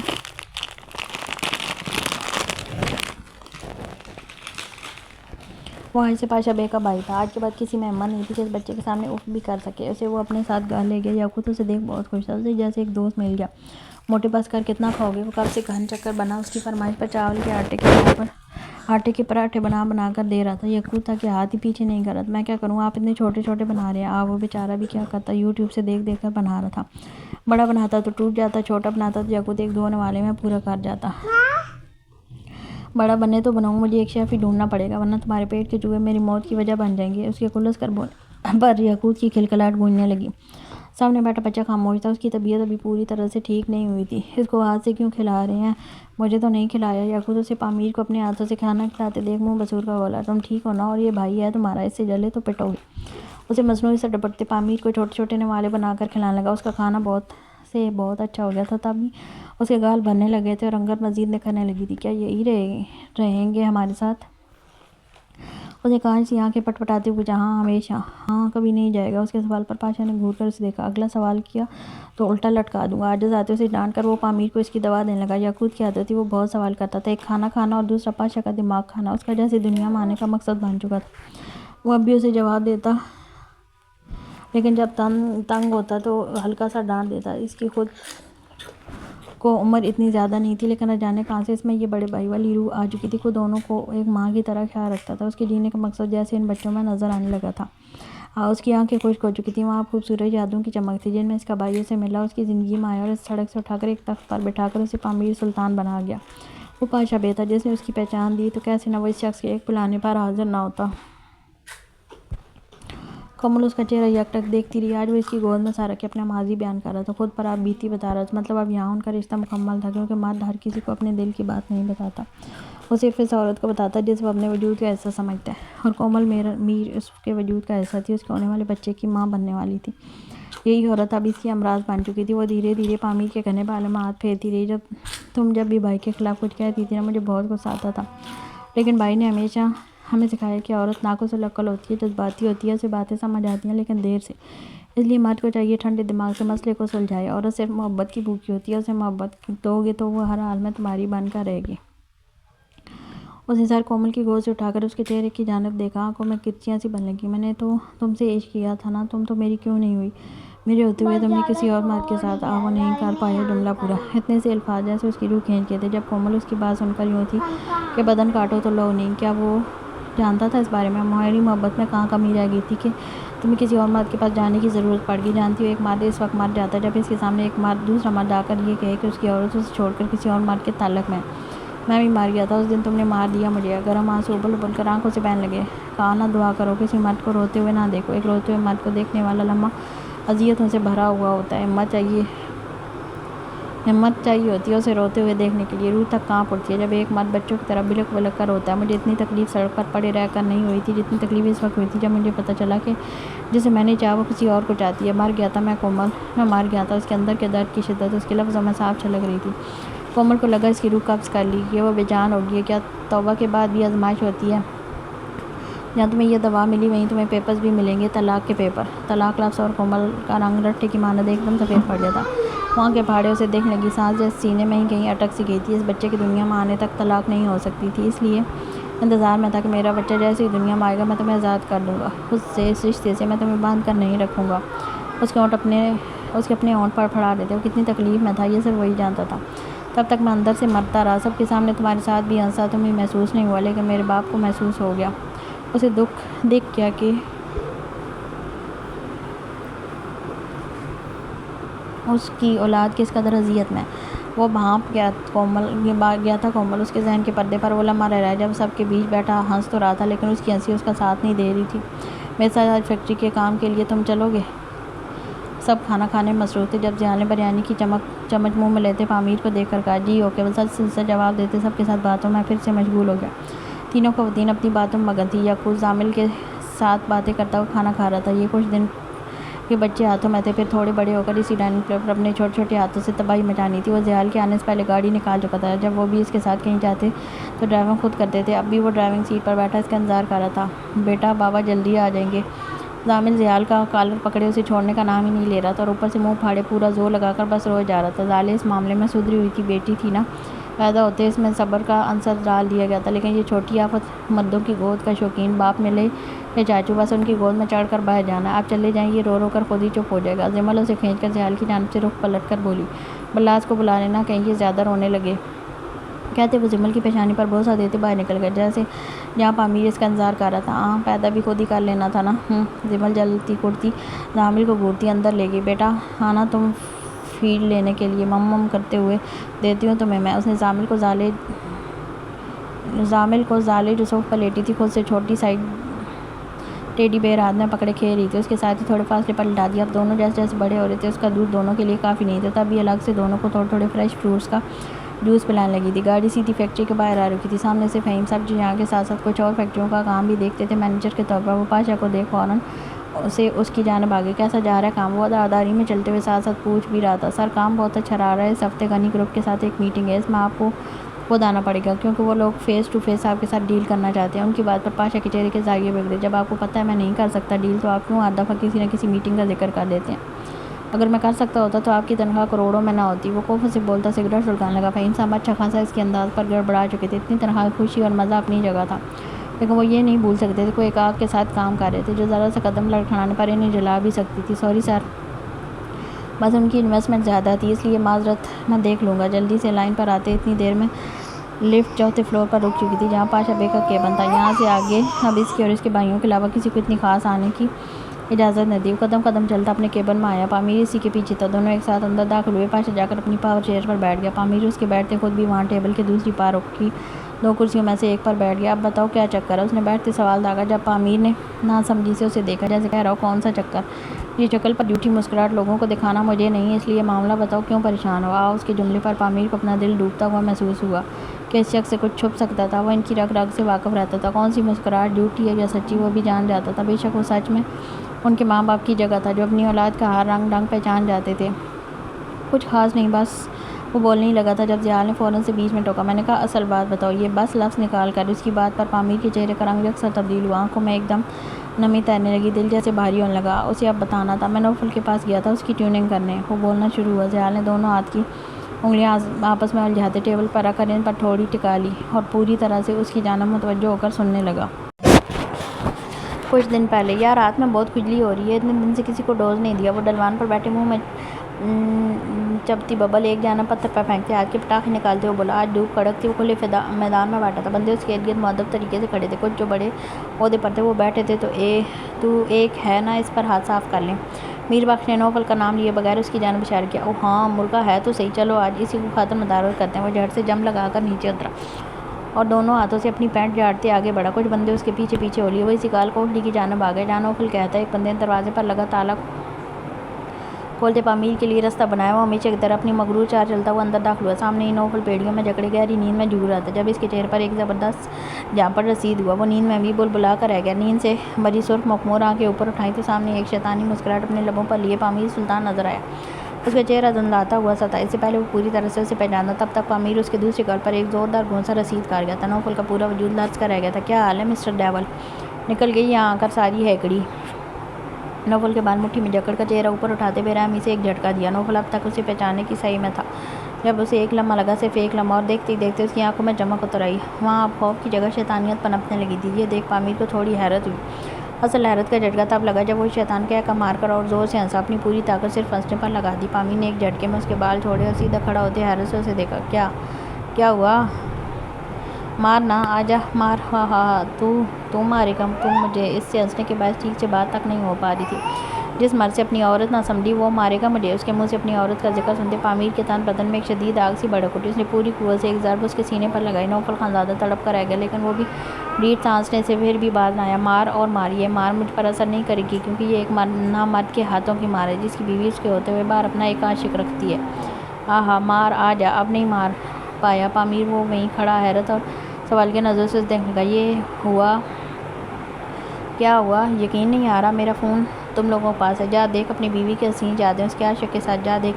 پامیر کو یوں ہی کھڑے دیکھ وہ زہر خون لہجے میں بلایا جب پامیر نے ہاتھ کے اشارے سے نظریں نوفل پر گاڑے وہ اس کا موبائل لانے کا حکم دیا۔ ایک بندہ جا کر اس کے سامان میں پڑا، اس کا موبائل اٹھا لائیے۔ وہ موبائل تھا جس میں وہ اپنے لوگوں کے راز قید رکھتا تھا، یہ الگ سے اس کے سامان سے ان لوگوں کو ملا تھا۔ اس بندے نے آ کر موبائل پامیر کو تھما دیا۔ اس نے لیتے اسکرین آن کی۔ نوفل بتاتا گیا اور وہ وہیں فنکشنز کھولتا گیا جہاں ایک دم اس کی انگلیوں کی حرکت سست پڑی اور کرتے کرتے وہ حرکت کرنا چھوڑ گیا۔ اس کے سر پر جیسے پورا آسمان آ گرا تھا۔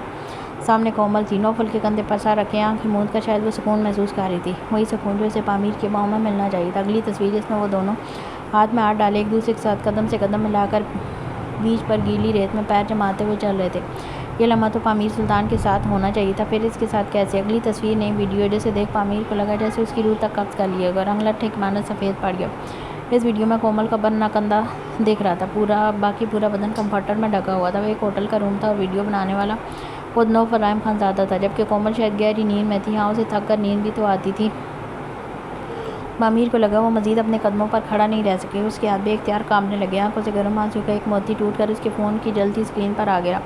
ایسی اور کتنی تصویریں تھیں، ویڈیوز تھیں، اس نے نہیں دیکھی، اس میں ہمت نہیں رہی۔ پامیر سلطان کو لگا اس کا وجود کسی زلزلے کی زد میں ہو گیا۔ وہ موبائل پر اپنی گرفت مضبوط کرتے لمبے ڈینگ بھرتا باہر نکل گیا۔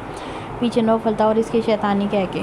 موجودہ وقت اس کی آنکھوں میں آنسو تھے، وہ زمین پر نظریں ٹکائے نہ جانے خود پر کیسے ضبط کیے بند باندھے وہ سب بتا رہا تھا جو اتنے دن سے اس کے ذہن میں چل رہا تھا۔ اسے اذیت کی موت مارے تھے۔ مجھے تو یہ بھی لگتا ہے کہ یہ میرا بچہ نہیں ہے، اس کے لہجے سے درد چیخ چیخ کر بولا تھا ضیاء۔ یکٹک اسے دیکھ کے جانتا تھا ابھی اس نے پامیر کو گلے لگا لیا تو وہ بچوں کی طرح پھوٹ پھوٹ کر رو دے گا۔ کہاں کمی رکھی میں نے؟ کیوں کیا اس نے؟ میں نہیں سمجھ پا رہا۔ مجھے صرف اس کا یہ غصہ لگتا تھا، لیکن وہ تو اس قدر مجھ سے نفرت کرتی تھی کہ میرے ہوتے ہوئے کسی اور کے ساتھ۔ وہ چہرہ مزید جھکاتے ضبط بات دوری چھوڑتے وہ چہرہ مزید جھکاتے ضبط ہو گیا، آنکھوں سے آنسو تواتر بہنے لگے۔ ضیاء اٹھ کے ٹیبل کے گرد گھومتا اس کے قریب آیا اور اسے خود سے لگا لیا۔ ہاتھ کے سینے سے لگتے وہ سچ میں بچوں کی طرح پھوٹ پھوٹ کر رو دیا۔ کیوں کیا اس نے؟ کیوں بھائی کیوں؟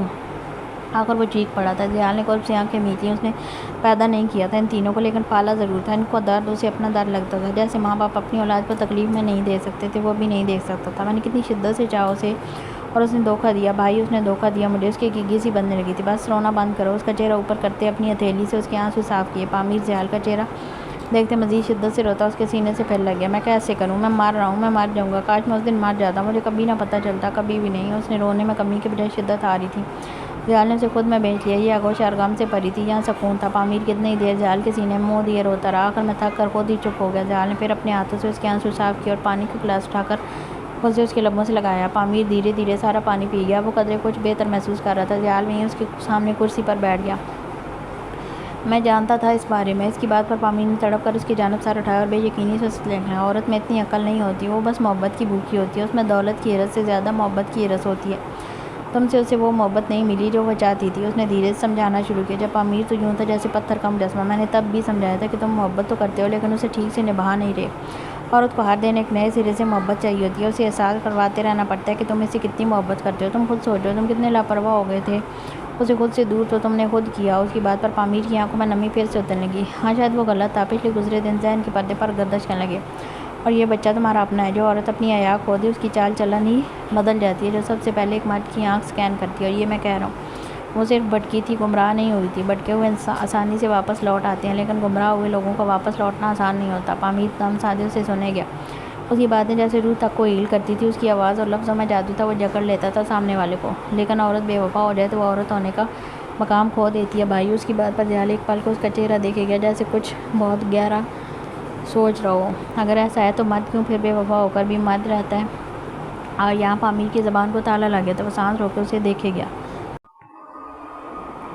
بھٹکے ہوئے بے وفا نہیں ہوتے میری جان، ان کو صحیح راہ دکھائی جا سکتی ہے اور اگر نہ دکھاؤ تو وہ باغی بن جاتے ہیں۔ انہیں اپنے پچھتاوے کا پچھتاوا ہوتا ہے اور عورت ہی کیوں ہر دفعہ مرد کو معاف کرے؟ کبھی تو مرد کو بھی اس معافی کا مزہ چکھنا چاہیے نا، ہے نا؟ اس کی بات پر پامیر چانس کسی کیفیت میں سر ہاں میں لگا اور پھر خود ہی گڑبڑا گیا جس پر ایک مبہم سی مسکراہٹ جال کے لبوں پر آن ٹھہری۔ چلو اب سب بھول جاؤ اور کومل سے اس بارے میں کوئی بات نہ کرنا، ٹھیک ہے؟ ورنہ میں نے تمہارے قد کا بھی لحاظ نہیں کرنا۔ پامیر کے کندھے پر مکہ جڑتے دھیرے سے ہنس دیا۔ اس کی ہنسی دیکھ پامیر کے لبوں پر بھی مسکراہٹ بکھر گئی۔ میں چاہتا بھی نہیں کہ آپ میرے قد کا لحاظ کریں۔ خوشی خوشی آج بھی سب کے سامنے آپ سے دھلائی کروا سکتا ہوں۔ یہ محبت، خدا ان بھائیوں کی محبت سلامت رکھے، آمین۔ کتنی دیر دونوں باتوں میں مشغول رہے۔ ان کے اٹھنے تک پامیر بالکل ٹھیک ہو چکا تھا۔ وہ ٹوٹا ہوا یہاں آیا تھا اور اپنے بھائی کی محبت سے جڑ کر واپس جا رہا تھا۔ کومل کی گھٹی سانسوں کو جیسے رستہ سا ملا تھا۔ اس کی نکلتی روح جیسے واپس کر دی گئی تھی۔ اسے ایک نئی زندگی دے دی گئی تھی۔ اس نے کہا تھا وہ سنبھال لے گا، اس نے سنبھال لیا تھا۔ کوئی بھی طوفان تب تک ان تک نہیں پہنچ سکتا تھا جب تک زیال خان افندی چٹان کی طرح ان کے آگے کھڑا تھا۔ میں نے تمہیں معاف کر دیا، اب تو نہیں جاؤ گی نا مجھے چھوڑ کر؟ وہ بچوں کی طرح پوچھ رہا تھا۔ لہجے میں حسرت پنپ رہی تھی۔ کومل تڑپ کر بے اختیار سر نفی میں رہتی پھوٹ پھوٹ کر رو دی۔ میں غلط راستے پر چل پڑی تھی، آئی ایم ریئلی سوری، مجھ سے بہت بڑی غلطی ہوگی۔ وہ روتے ہوئے چہرہ اپنے دونوں ہاتھوں میں چھپا گئی۔ یہ دیکھ پامیر اٹھ کر اس کے ساتھ بیڈ پر بیٹھتے اسے خود سے لگاتا زور سے بینچ کیا۔ اٹس اوکے، میرے لیے یہی کافی ہے کہ تم واپس بھی لوٹ آئی، تمہیں میری محبت کا احساس ہو گیا۔ It is enough for me. لہجے میں دنیا بھر کی محبت آ سمٹی تھی جسے محسوس کرتے کومل مزید تڑپ کر رو دی۔ بے شک کچھ معافیوں کا احساس ایک عجیب سا احساس ہوتا ہے، مانو ایک نئی زندگی مل گئی۔ اور اتنی دیر وہ روتی رہی۔ بس چپ، تم رو گی تو میرا بچہ بھی روئے گا۔ میں نہیں چاہتا وہ روئے۔ اس کا میرا بولنے پر کومل نے سر اس کے سینے سے باہر نکال کر اسے خفا خفا سی نظروں سے دیکھا۔ پامیر فوراً سے سمجھ گیا تب بھی دھیرے سے ہنس دیا۔ اچھا بابا، ہمارا بچہ۔ فوراً سے ہاتھ کھڑے کرتے ہنسی کی۔ کومل پھر سے اس کے سینے میں چھپ گئی۔ پامیر دھیرے دھیرے اس کی کمر سے ہلانے لگا جب اچانک کچھ سوچا اور دھیرے سے کومل کو مخاطب کیا۔ کومل، اس نے بھی اسی طرح دھیمے سے جواب دیا، میں ہمارے بچے کو محسوس کرنا چاہتا ہوں۔ اس کی بات پر کومل نے جھٹ سے سر باہر نکالتے اسے دیکھا۔ اس کی آنکھوں میں کچھ تھا بہت عجیب، وہ احساس جیسے بھانپتے کومل کا رنگ پل میں سرخ پڑا تھا۔ وہ ہڑبڑا کر یہاں وہاں دیکھ لگی۔ جب امیر اسے اس کی رضامندی سمجھتے دھیرے سے اٹھ کر دروازے کی جانب گیا اور ہاتھ بڑھا کر اسے بند کر کے چٹکنی اوپر چڑھا دی۔ کومل کی تو جیسے جان لبوں پر آئی تھی۔ پامیر نے واپس مڑتے اس نے بامشکل تھوک نکلا اور گود میں پڑا دوپٹہ انگلیوں پر لپیٹتے وہ گھبرا کر یہاں وہاں دیکھ لگی۔ پامیر دھیرے دھیرے چھوٹے سے قدم اٹھاتا اس کی جانب بڑھا۔ نظریں کومل کے سراپے کا طواف کر رہی تھی۔ اندر میں جیسے جذباتوں کا طوفان سر اٹھانے لگا تھا۔ اتنے دن بعد وہ اس کے قریب آ رہا تھا۔ اس بات کو سوچ کر ایک الگ ہی احساس دل میں اجاگر ہوا تھا۔ کومل کے قریب آتے وہ آئینہ اس کے سامنے کھڑا ہوا۔ جب کومل نے اپنی لرزتی پلکوں کی جالر اوپر اس کی جانب اٹھائی اور ایک مخمور آنکھیں دیکھو، دل اچھل کر ایک دم حلق میں آیا تھا۔ اب تو تھوک بھی نہیں نگلا جا رہا تھا۔ پامیر نے ہاتھ بڑھا کر اس کا دوپٹہ بے حد نرمی سے اتارتے بیڈ پر پیچھے کی جانب اچھال لیا۔ ساتھ ہی کومل نے ضبط سے آنکھیں میجی۔ وہ کومل کے کندھوں پر ہاتھ رکھتے بے حد نرمی سے اسے پیچھے کی جانب بیڈ پر لٹاتے خود اس کے بالکل قریب آ گیا۔ کومل اب تیز تیز سانس لینے لگی تھی۔ اس کی سانسوں کی آواز بند کمرے میں بآسانی گونج رہی تھی۔ پامیر کوئی آ جائے گا؟ اس نے ایک آخری بچنے کی کوشش کی۔ جب اس کی بات سنتے اس کی فراق اوپر کرتے پامیر کا ہاتھ لمحہ بھر کر رکا تھا۔ اس کی بات پر دھیرے سے مسکرا دیا۔ میاں بیوی کا کمرہ جب بند ہو تو کوئی انہیں ڈسٹرب نہیں کرتا۔ اس کا لہجہ اس وقت شدت سے دور تھا، مطلب اب رہائی ممکن نہیں تھی۔ کومل ضبط سے بیڈ شیٹ مٹھی میں جکڑتے آنکھیں زور سے بند کر کے وہ دھیرے دھیرے اس کی فراق اوپر سرکاتا چلا گیا۔ وہ کومل کے پور کو دیوانوں کی طرح چھوتا چلا گیا۔ بس مجھ سے برداشت نہیں ہو رہا پامیر، اس کے اتنے دن بعد خود کو دیوانوں کی طرح چومنا، کومل کے پورے بدن میں جیسے سنسنی سا دوڑا گیا تھا۔ کتنی نازک ہو گئی ہو تم، ورنہ یہی میری جنگلی بلی مجھے نوچ کھاتی تھی، تمہارے دیے زخم آج بھی میرے سینے پر ہیں۔ اس کی بات پر کومل نے تڑپ کر اس کی جانب دیکھا۔ جب اس کی نظروں کا مفہوم سمجھتے وہ امیر دھیرے سے ہنس دیا۔ میں قربتوں میں دیے گئے زخموں کی بات کر رہا ہوں جھلی، اس کا ماتھا چومتے شریر ہوتے چھیڑا۔ کومل نے بھی اس کے سینے پر ہلکی سی دھپ رسید کی۔ بہت بدتمیز ہو تم۔ اچھا کتنا؟ وہ نہیں بتا پائی کہ وہ کتنا بدتمیز۔ آج وہ اسے موقع ہی نہیں دے رہا تھا۔ مجھے نفرت ہے آپ سے، آئندہ یہاں کا رخ بھی نہ کیجیے گا۔ عائرہ خانزادہ کے الفاظ اس کی سماعتوں میں گونجنے لگے، نظریں باہر آنے والی جھاڑیوں پر ٹکی تھیں۔ میرے لیے میرے بھائی کے ساتھ میری محبت بھی مر گئی۔ چھناک سے کچھ ٹوٹا تھا۔ شاید برلاس کا دل اسے اتنی گولی لگنے پر تکلیف نہیں ہوتی جتنا اس کی باتوں پر اب ہو رہا تھا۔ یاقوت اس کے چہرے کی جانب ہی دیکھ رہا تھا۔ اگر وہ ساتھ نہ ہوتا تو شاید بات بگڑ جاتی، لیکن وہ اپنے بھائی کو مزید تکلیف میں نہیں دیکھ سکتا تھا، تب اسے خاموشی سے وہاں سے لے آیا، لیکن اس کے کچھ الفاظ وہ چاہ کر بھی برلاس کے ذہن سے نہیں نکال سکتا تھا۔ گاڑیاں ان کی حدود میں داخل ہونے لگی تھی۔ بھول جاؤ اسے، تمہارا انتظار اور بہت سے لوگ کر رہے ہیں جنہیں تمہاری تکلیف ہوگی۔ برلاس نے مڑ کر اس کی جانب دیکھا۔ اس کی بات سمجھتے اس نے گہری سانس لی اور مشکل اپنے چہرے پر مسکراہٹ لے آیا۔ گاڑی پوچھ میں آ کر رک چکی تھی۔ دونوں اپنی اپنی جانب کا دروازہ کھول کر باہر نکلے۔ سامنے اذیال کھڑا تھا، جسے دیکھ برلاس کی مسکراہٹ غائب ہوئی۔ وہ بھاگ کر اس کے گلے سے لگ گیا۔ ارے کیا ہوا؟ 2 دن ہاسپٹل میں رہ کر انسان بن گئے؟ اس نے اپنے اثار اس کے گرد تنگ کرتے شریر ہوتے اسے چھیڑا۔ میں نے آپ کو بہت مس کیا۔ آئی لو یو سو مچ بھائی، آئی لو یو سو مچ۔ یاقوت کا اشارہ زیال کی جانب تھا، جو اس کی تکلیف فوراً بھانپ لیتا تھا، لیکن وہ کیا کرتا؟ زیال کو دیکھ تینوں سے اپنا آپ کنٹرول نہیں ہوتا تھا، لیکن میں سکون میں تھا کیونکہ میرے بچے سکون میں تھے۔ اس کی بات پر برلاس کے علاوہ سب کی ہنسی چھوٹی۔ سب اس کے انتظار میں تھے۔ یاقوت پہلے ہی اس کے ڈسچارج ہونے کی اطلاع دے چکا تھا۔ برلاس نے پیچھے ہوتے مصنوعی خفگی سے اسے دیکھا۔ اس کی شکایتی نظروں کو بھانپتے زیال کی ہنسی بھی باقی سب بھول جاؤ، تمہارے لیے ایک سرپرائز ہے۔ میشی نے سب کو اپنی جانب متوجہ کیا۔ جب سب نے بیک وقت اسے دیکھا، جمل اور میشی دونوں برلاس کے آگے کھڑی ہو گئیں۔ ٹن ٹن ٹن دونوں کے پیچھے ہٹتے۔ برلاس کی نظر سامنے صوف پر بیٹھی ان 2 چھوٹی چھوٹی آفتوں پر گئی۔ دونوں ایک دوسرے سے چپکے بیٹھے تھے۔ یہ دیکھ برلاس کی آنکھیں پھٹی۔ اسے اپنی آنکھوں پر یقین آیا کہ زالے بیٹھے تھے، دونوں گولو مولو سے، ایک تو بیٹھے ہوئے بھی اتنے کیوٹ لگ رہے تھے، ان کو کھا جانے کا دل چاہ رہا تھا۔ برلاس کو دیکھ زامل تو فوراً سے ٹھسکنا شروع ہو گیا۔ جب اس کے ریڈیو سٹارٹ ہونے سے پہلے برلاس ایک ہی جست میں اس تک آن پہنچا۔ ارے میرا بچہ بیٹھا ہے سچی! وہ خوشی سے چہکتا زامل کو گود میں اٹھاتے چٹاچٹ ٹونے لگا۔ اسے دیکھ زالے روٹھ گئی اور آنکھوں پر ہاتھ رکھے بنا آنسو کے رونے لگی۔ اس کو بھی اٹھاؤ بدتمیز! پیچھے سے میشی نے برلاس کے کندھے پر دھپ رسید کی۔ یا لے میرا بیٹا روٹھ گیا۔ ہاں، دوسرے ہاتھ سے زالے کو اٹھا کر اسے روئی سے گال چومتے دونوں کو گود میں لیے۔ اس کی حقیقی خوشی ملی تھی۔ کون عائرہ، کون سی محبت، وہ سب بھول گیا تھا۔ یہ بچے اپنے باپ کی طرح سائے تھے، اپنے اداؤں کے سیر میں جکڑ لیتے۔ زالے فوراً سے اس کی گود میں آ کر چپ ہو گئے۔ ایک تو پتہ نہیں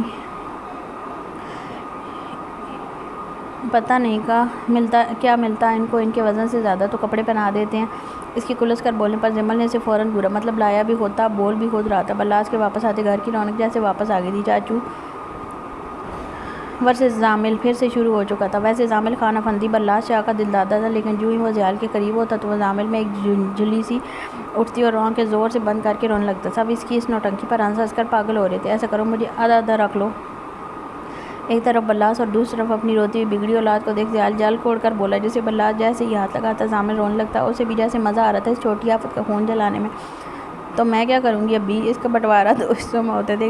جمل فوراً سے آنکھیں پٹپٹاتے پوچھنے لگی، تم دل رکھ لینا۔ زیال کا لہجہ ایک دم مخمور ہوا تھا۔ جمل کی آنکھیں اس کے جواب پر پھٹی رہ گئیں۔ وہ اتنا بے شرم بن جائے گا، یہ اس کے وہم و گمان میں بھی نہیں تھا۔ اوئے ہوئے! میشی نے فوراً سے جمل کے کندھے پر ہاتھ مار کر آئبرو مٹکاتے اسے چھیڑا۔ اس کے چھیڑنے پر جمل پل میں سرخ پڑی تھی۔ تبھی سب کی نظر داخلی دروازے پر پڑی، جہاں رائم صاحب کھڑے تھے، لیکن اصل عائرہ سب کو ان کے ساتھ کھڑی عائرہ کو دیکھ کر ہوئی تھی۔ عائرہ کے چہرے کو دیکھ یہی لگ رہا تھا جیسے وہ سارے راستے روتی ہوئی آئی ہے۔ آنکھوں کے ساتھ ساتھ اس کی چھوٹی سی ناک بھی سرخ متورن تھی۔ یہاں آنے کے بعد وہ زیادہ ٹمپریچر اس کے بدن پر کپکپاہٹ سی طاری ہونے لگی تھی۔ برلاس بنا پلک جھپکائے اسے دیکھی گیا۔ نکاح کے بعد اسے دیکھنے کا نظریہ ہی بدل گیا تھا۔ یہ شاید ان 3 لفظوں کی طاقت تھی کہ برلاس کو پہلے سے زیادہ اپنا کھنچاؤ عائرہ کی جانب محسوس ہونے لگا۔ آپ آئیں نا آگے۔ رحیم صاحب کو دیکھ زیال کے ساتھ باقی سب بھی کھڑے ہوئے تھے، سوائے برلاس کے، جس نے بے رخی سی نظریں پھیر لی تھی۔ یہ بات زیال نے نوٹ کی تھی، لیکن کچھ نہیں کہا۔ رحیم صاحب ڈھیلے کندھے چھوڑے آگے آئے اور سب سے ملتے صوف پر براجمان ہو گئے۔ ان کے ٹھاٹھ ویسے نہیں تھے جیسے پہلے ہوتے تھے، ان کے کندھے جھک چکے تھے، چہرے پر ایک اذیت سی رقم تھی۔ میں یہاں ایک سفارش کرنے آیا ہوں۔ ان کا لہجہ بھی بھیگا ہوا تھا۔ اپنے باپ کو ایسے دیکھ عائرہ کا دل کٹ کر رہ گیا۔ وہ مزید سر جھکا کر بیٹھ گئی۔ آپ حکم کریں باپ۔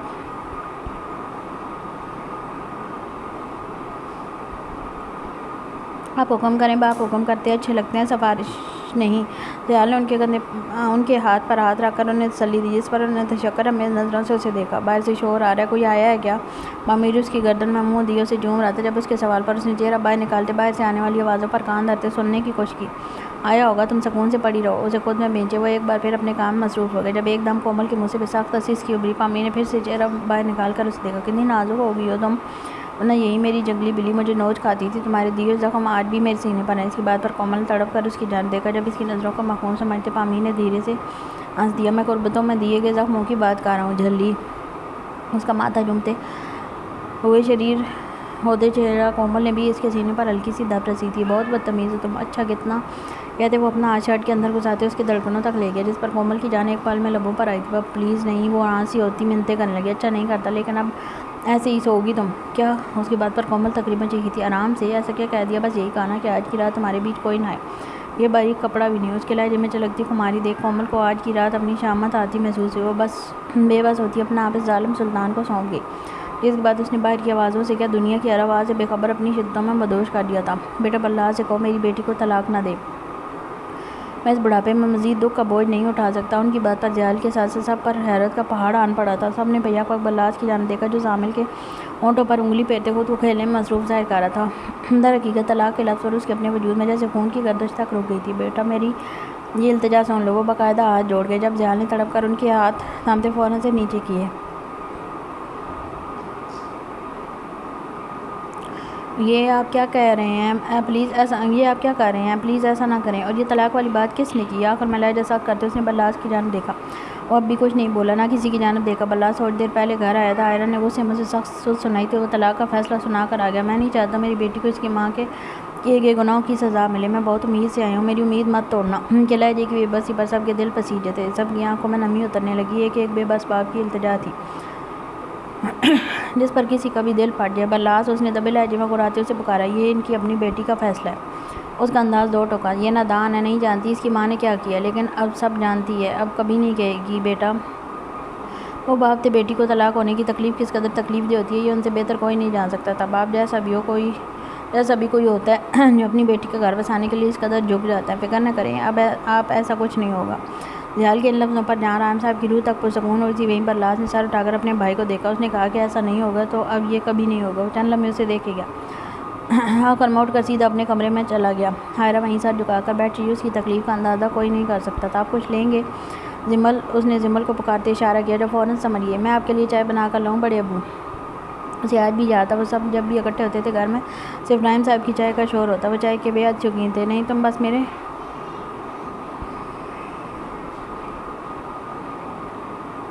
تم بس میرے پاس آ کر بیٹھ جاؤ تاکہ میری روح کو تھوڑا سکون مل جائے۔ ان کے لہجے میں بے پناہ محبت ایک زمل مسکراتی ان کے قریب آ کر ان سے جڑ کر بیٹھ گئی۔ ان سے بھی اسے اپنے باپ کا احساس محسوس ہوتا تھا۔ وہ کتنی دیر زالے اور زمل کے ساتھ ہنستے رہے۔ سب نے ایک خوشگوار ماحول میں چائے پی اور ڈھیر ساری باتیں کی۔ رحیم صاحب جتنی بوجھل طبیعت کے ساتھ یہاں آئے تھے، اتنی اشاعش بشاعت طبیعت لے کر یہاں سے جا رہے تھے۔ زیال نے اپنا ایک بندہ ان کے ساتھ بھیجا تھا جو انہیں لاہور چھوڑ کر آیا تھا۔ میچی آئرہ کو کمرے میں چھوڑ کر آؤ۔ زیال کی آواز پر اس نے سوالیہ نظروں سے دیکھا، جیسے پوچھنا چاہتی ہو کس کمرے میں؟ بلاس کے کمرے میں۔ یہاں آئرہ نے اپنی زخمی نگاہیں اس کی جانب اٹھائی تھی، اس کے چہرے سے صاف ظاہر ہو رہا تھا کہ وہ کتنے ضبط کیے بیٹھی ہے، موقع ملتے پھوٹ پھوٹ کر رو دے گی۔ اپنا آپ وہ غیروں میں محسوس کر رہی تھی، حالانکہ اب یہی سب اس کے اپنے تھے۔ میچی آئرہ کا بیگ پکڑتے اس کا ہاتھ پیار سے تھامتی اپنے ساتھ لے کر بلاس کے کمرے کی جانب بڑھ گئی۔ وہ مرے مرے قدموں سے اس کے ساتھ چلتی اپنی کپکپاہٹ پر قابو پانے کی کوشش کر رہی تھی، جو یہاں کے ٹمپریچر سے زیادہ اس شخص کے ساتھ ایک کمرے میں رہنے سے ہو رہی تھی، جس سے اسے شدید نفرت تھی۔ آج سے یہی تمہارا بھی کمرہ ہے، کس چیز کی ضرورت ہو تو مجھ سے کہہ دینا، اوکے؟ میچی کے اس قدر پیار پر وہ نہ چاہتے ہوئے بھی مسکرا دی۔ اسے بلاس سے مسئلہ تھا، ان گھر والوں کی محبت اسے آج بھی اچھی لگی تھی، سب اسے کتنا چاہتے تھے۔ میچی اسے چھوڑ کر چلی گئی۔ آئرہ کتنی دیر کمرے کے باہر کھڑی اس بند دروازے کو دیکھتی رہی، دل بری طرح سے گھبرا رہا تھا، ہتھیلیاں بے مقصد بھیگ رہی تھیں۔ وہ کیسے اس کے ساتھ ایک کمرے میں رہ سکتی تھی؟ اب تو رشتہ بھی حلال تھا، اسے سمجھ نہیں آئی وہ کیا کرے۔ اس کا دل کیا وہ بھاگ جائے یہاں سے، بہت دور، جہاں بلاس سے آ کر نام و نشان بھی نہ ہو، کوئی اس کا نام لینے والا نہ ہو۔ لیکن ایسا کیسے ممکن تھا؟ اب تو ہر جگہ، ہر چیز، ہر انسان میں اسے وہی شخص نظر آنا تھا جس کے گرد اب اس کی دنیا گھومنے والی تھی۔ آخر میں ہمت کرتی وہ تھوک نگلتی، دھیرے سے دروازے کا نوب گھماتی، بیگ گھسیٹتی اندر داخل ہوئی۔ سامنے بلاس پیٹھ موڑے کھڑا جیکٹ پہن رہا تھا۔ آئرہ کو اپنے کمرے میں دیکھ وہ بری طرح سے چونکا، اس کی نظریں خود پر پڑتے وہ مزید گھبرا گئی۔ تم میرے کمرے میں؟ وہ نہ چاہتے بھی یہ سوال کر گیا۔ آئرہ اسے دیکھنے لگی۔ کیا اسے اب اس سے ڈرنے کی ضرورت تھی؟ نہیں، اس کی نفرت اس کے ڈر پر غالب آ رہی تھی۔ میشی بھابی نے کہا ہے اس کی آواز کانپ رہی تھی۔ بلاس نے ایک غیر نظر اس کے سراپے پر ڈالی۔ حقیقت تو یہ تھی کہ اسے اپنے کمرے میں دیکھ اندر ہی اندر اسے خوشی ہوئی تھی، لیکن اگلے ہی پل اس کے الفاظ سماعتوں میں گونجنے لگے تھے۔ میرے بھائی کے ساتھ میری محبت بھی مر چکی ہے، میں طلاق چاہتی ہوں آپ سے۔ یہ الفاظ یاد آتے اس کی روح تک جیسے زخمی ہو گئی تھی۔ اس نے قرب سے بری نظروں سے اسے دیکھا اور اپنا موبائل اٹھاتے لمبے ڈینگ بھرتا باہر نکل گیا۔ اس کی جاتے جیسے آئرہ نے سکھ کا سانس لیا، ورنہ اس کی موجودگی میں اسے سانس تک لینے میں دشواری پیش آ رہی تھی۔ بیڈ پر چھوٹے چھوٹے سے کھلونے بکھرے پڑے تھے، جس میں زامل کی چھوٹی چھوٹی گاڑیاں اور فوجی پڑے تھے۔ اس جنم زالی کی ڈولز اور چھوٹا چھوٹا کچن کا سامان موجود تھا۔ بلاس دونوں کے لیے چن چن کر انوکھے کھلونے لایا تھا، دونوں کے برابر بھی تھے، لیکن مجال ہے زامل اپنے کھلونوں کے ساتھ کھیل لے۔ وہ لے دے کر زالے کے سامنے جھک کر اس کی گڑیا اٹھا لیتا جو اس کے ہاتھ میں تھی۔ وہ بھی اپنے بھائی کو دیکھا دیکھی چالاک بن رہی تھی۔ مجال ہے جو چھوڑ دے۔ دونوں ایک دوسرے کے آمنے سامنے بیڈ پر بیٹھے تھے اور ارد گرد ڈھیروں پڑے کھلونوں میں صرف ایک پر جھگڑ رہے تھے۔ نہیں بیٹا، آپ اپنے ٹوائز کے ساتھ کھیلو، یہ لو۔ جمل نے اس کی گاڑیاں اس کے آگے رکھتے ہوئے زالے کی ٹولوں سے دلوائی، لیکن زامل کو صرف وہی چاہیے تھی۔ تبھی ہونٹ باہر نکالتے اپنی مٹر مٹر سی آنکھوں سے اسے دیکھنے لگا۔ کیا ہوا میری جان؟ وہ ڈول ہے لڑکیوں کے کھیلنے کی، آپ اس کے ساتھ کھیلو، یہ دیکھو۔ اس نے باقاعدہ وہ ننھی سی گاڑی اس کے آگے بیڈ پر چلا کر دکھائی۔ زامل اسے ٹکر ٹکر دیکھتے پکڑنے کی کوشش کرنے لگا اور جو ہی ہاتھ لگی اٹھا کر منہ میں لینی شروع کر دی۔ یہ دیکھ زمل سر جھٹک کر رہ گئی۔ ٹیڑھی اولاد، وہ منہ میں بڑبڑاتی پھر سے اپنے موبائل پر جھکی۔ دونوں بچے کھیل رہے تھے اور موبائل میں گھسی آن لائن چیزیں دیکھ رہی تھی، جب اچانک اس کے ذہن میں ایک آئیڈیا آیا۔ اس نے دھڑا دھڑ انگلیاں چلاتے نمبر ڈائل کیا جو پہلی ہی رنگ پر اٹھا لیے گئے۔ ہاں گلالے، بولو۔ آگے سے زیال کی مصروف آواز ابھری تھی۔ وہ شاید کسی کنسٹرکشن والی جگہ پر تھا، تبھی پیچھے سے ٹھک ٹھک کی آواز آ رہی تھی۔ گھر کب تک آئیں گے؟ اپنا فراق انگلی کے گرد لپیٹے سرسری سے انداز میں پوچھا۔ کیوں انتظار کر رہی ہو میرا؟ اس کے لہجے میں پل میں شوخی اتری تھی۔ جی بہت زیادہ، بہت لفظ پر زور دیا، جس پر دوسری جانب زیال کو ہنسی آئی اور خوشی بھی ہوئی کہ آخرکار وہ انتظار کرنے ہی لگی ہے۔ دھیرے دھیرے وہ بھی دوسری جنونی زحال بن رہی ہے۔ بس پھر ٹائم دیکھو، میں 10 منٹ میں آیا۔ بچے سو گئے؟ ہاں، یہ سوال جس کے پیچھے بہت گہرا مطلب تھا چھپا تھا۔ زمل ایک دم گڑبڑا گئی۔ وہ جو 10 منٹ بول رہا تھا اپنے علاقے سے تقریباً 2 گھنٹے کے فاصلے پر تھا۔ ابھی شرم کریں، کبھی یہ بھی کہہ دیا کریں کہ بچوں کو جگا کر رکھو، ساتھ میں مستی کریں گے۔ وہ کسی شرم دلا رہی تھی جو پیدا ہی شرم پروف ہوا تھا۔ اس کی بات پر زیال کی ہنسی چھوٹی۔ میری جان، ان کے ساتھ مستی کرنے کے لیے دن ہوتا ہے نا؟ رات صرف تمہارے ساتھ مستی کرنا چاہتا ہوں، وہ بھی صبح ہونے تک۔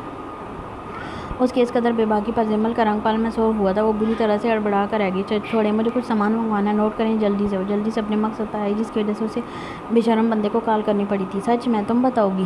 اسے جیسے حیرت ہوئی تھی۔ ہاں، بتانے میں کیا ہے؟ وہ بھی ناسمجھی سے پوچھنے لگی۔ تم ویسے تو لکھ کر دیتی ہو نا، بتانے میں شرم آتی ہے؟ اس کی بات سمجھتے زمل کی آنکھیں پھٹی۔ اوف، وہ کہاں پہنچ گیا تھا؟ ابھی میں جان سے مار دوں گی آپ کو، وہ تقریباً چیخی تھی۔ اس جانب زیال کا بھرپور قہقہ بلند ہوا تھا۔ کتنی دیر؟ وہ ہنستا رہا۔ میں کال بند کر رہی ہوں، کہتے وہ سچ میں کرنے لگی جب جلدی سے زیال نے اسے روکا۔ اچھا بابا، بتاؤ کیا لانا ہے؟ فوراً سے ہتھیار پھینکے۔ وہ بھی صرف تنگ کر رہا تھا، ورنہ اس کی ضرورتوں کو وہ خود وقت سے پہلے اس کے بغیر پوری کر دیتا تھا۔ یہ میرا نہیں، بچوں کا سامان ہے، لکھیں۔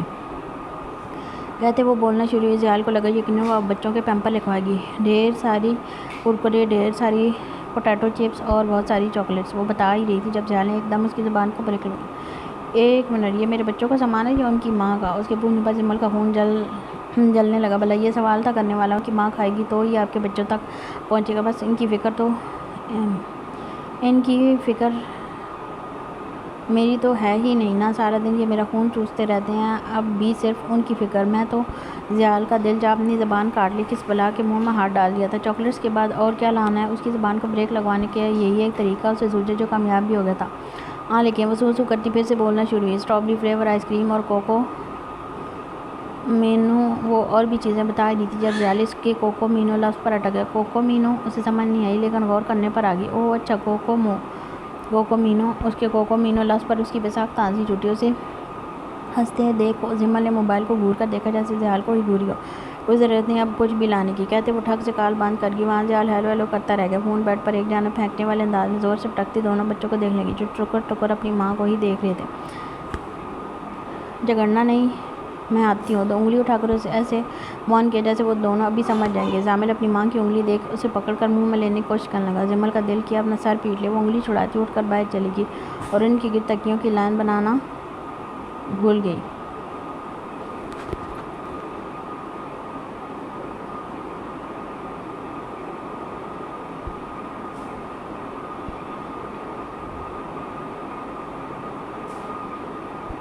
آسمان پر جیسے جیسے رات کی تاریکی چھا رہی تھی ویسے ویسے ٹھنڈ بھی بڑھ رہی تھی۔ وہ برف دوبارہ برفباری کے آثار تھے۔ وہ سادہ سی جیکٹ پہنے اپنے بنگلو کے باہر کھڑا تھا، جہاں رات ہوتے مزدوروں نے ساری بتیاں جلا دی۔ پورا بنگلہ جیسے سفید روشنی میں نہا سا گیا تھا۔ اتنے خوبصورت بنگلہ تیار ہوا تھا جس کا لان خاصا وسیع اور ہرا بھرا تھا۔ دور دور تک رنگ برنگے پودے لگے ہوئے تھے۔ فرنٹ گیٹ سے مین گیٹ تک آنے میں اچھا خاصا وقت لگنا تھا، کیونکہ بیچ کی راہداری بہت طویل تھی، جس کے دونوں اطراف نیلے پانی کے فوارے آبشار کی مانند بہہ رہے تھے۔ آگے آتے دو بڑے بڑے پلر تھے جن کے نیچے کار پورٹ تھا۔ اسی کے آگے تھوڑا فاصلے پر مین گیٹ، جس کا شاہی دروازہ کھلتے سامنے ایک بڑا سا لاؤنج تھا، جہاں مہنگے ترین جدید اسٹائل کے صوفے رکھے تھے۔ پورے بنگلے میں وائٹ اور گرے کمبینیشن رکھا گیا تھا۔ اس کے دائیں جانب ایک بڑا امریکن طرز کا کچن تھا، جس کے آگے بڑا سا ڈائننگ ٹیبل رکھا تھا۔ اسے پیچھے واپس آئیں تو مین گیٹ کے سامنے گولائی میں سیڑھیاں دو اطراف میں اوپر کی جانب جا رہی تھیں۔ پورا بنگلہ بے حد خوبصورت اور شاندار تھا، جیسے کوئی دیکھے تو کھڑا بس دیکھتا رہ جائے۔ برلاس پورا بنگلہ گھوم کر دیکھ رہا تھا، جو اب اپنی پوری شان سے تیار کھڑا تھا۔ گڈ، اور کچھ رہتا ہے؟ اس نے اپنے ساتھ چلتے حسن سے پوچھا، جسے خاص طور پر یہاں کی صرف نگرانی کے لیے رکھا گیا تھا۔ نہیں سر، سب کمپلیٹ ہے، اب آپ کبھی بھی اپنی فیملی کے ساتھ یہاں شفٹ ہو سکتے ہیں۔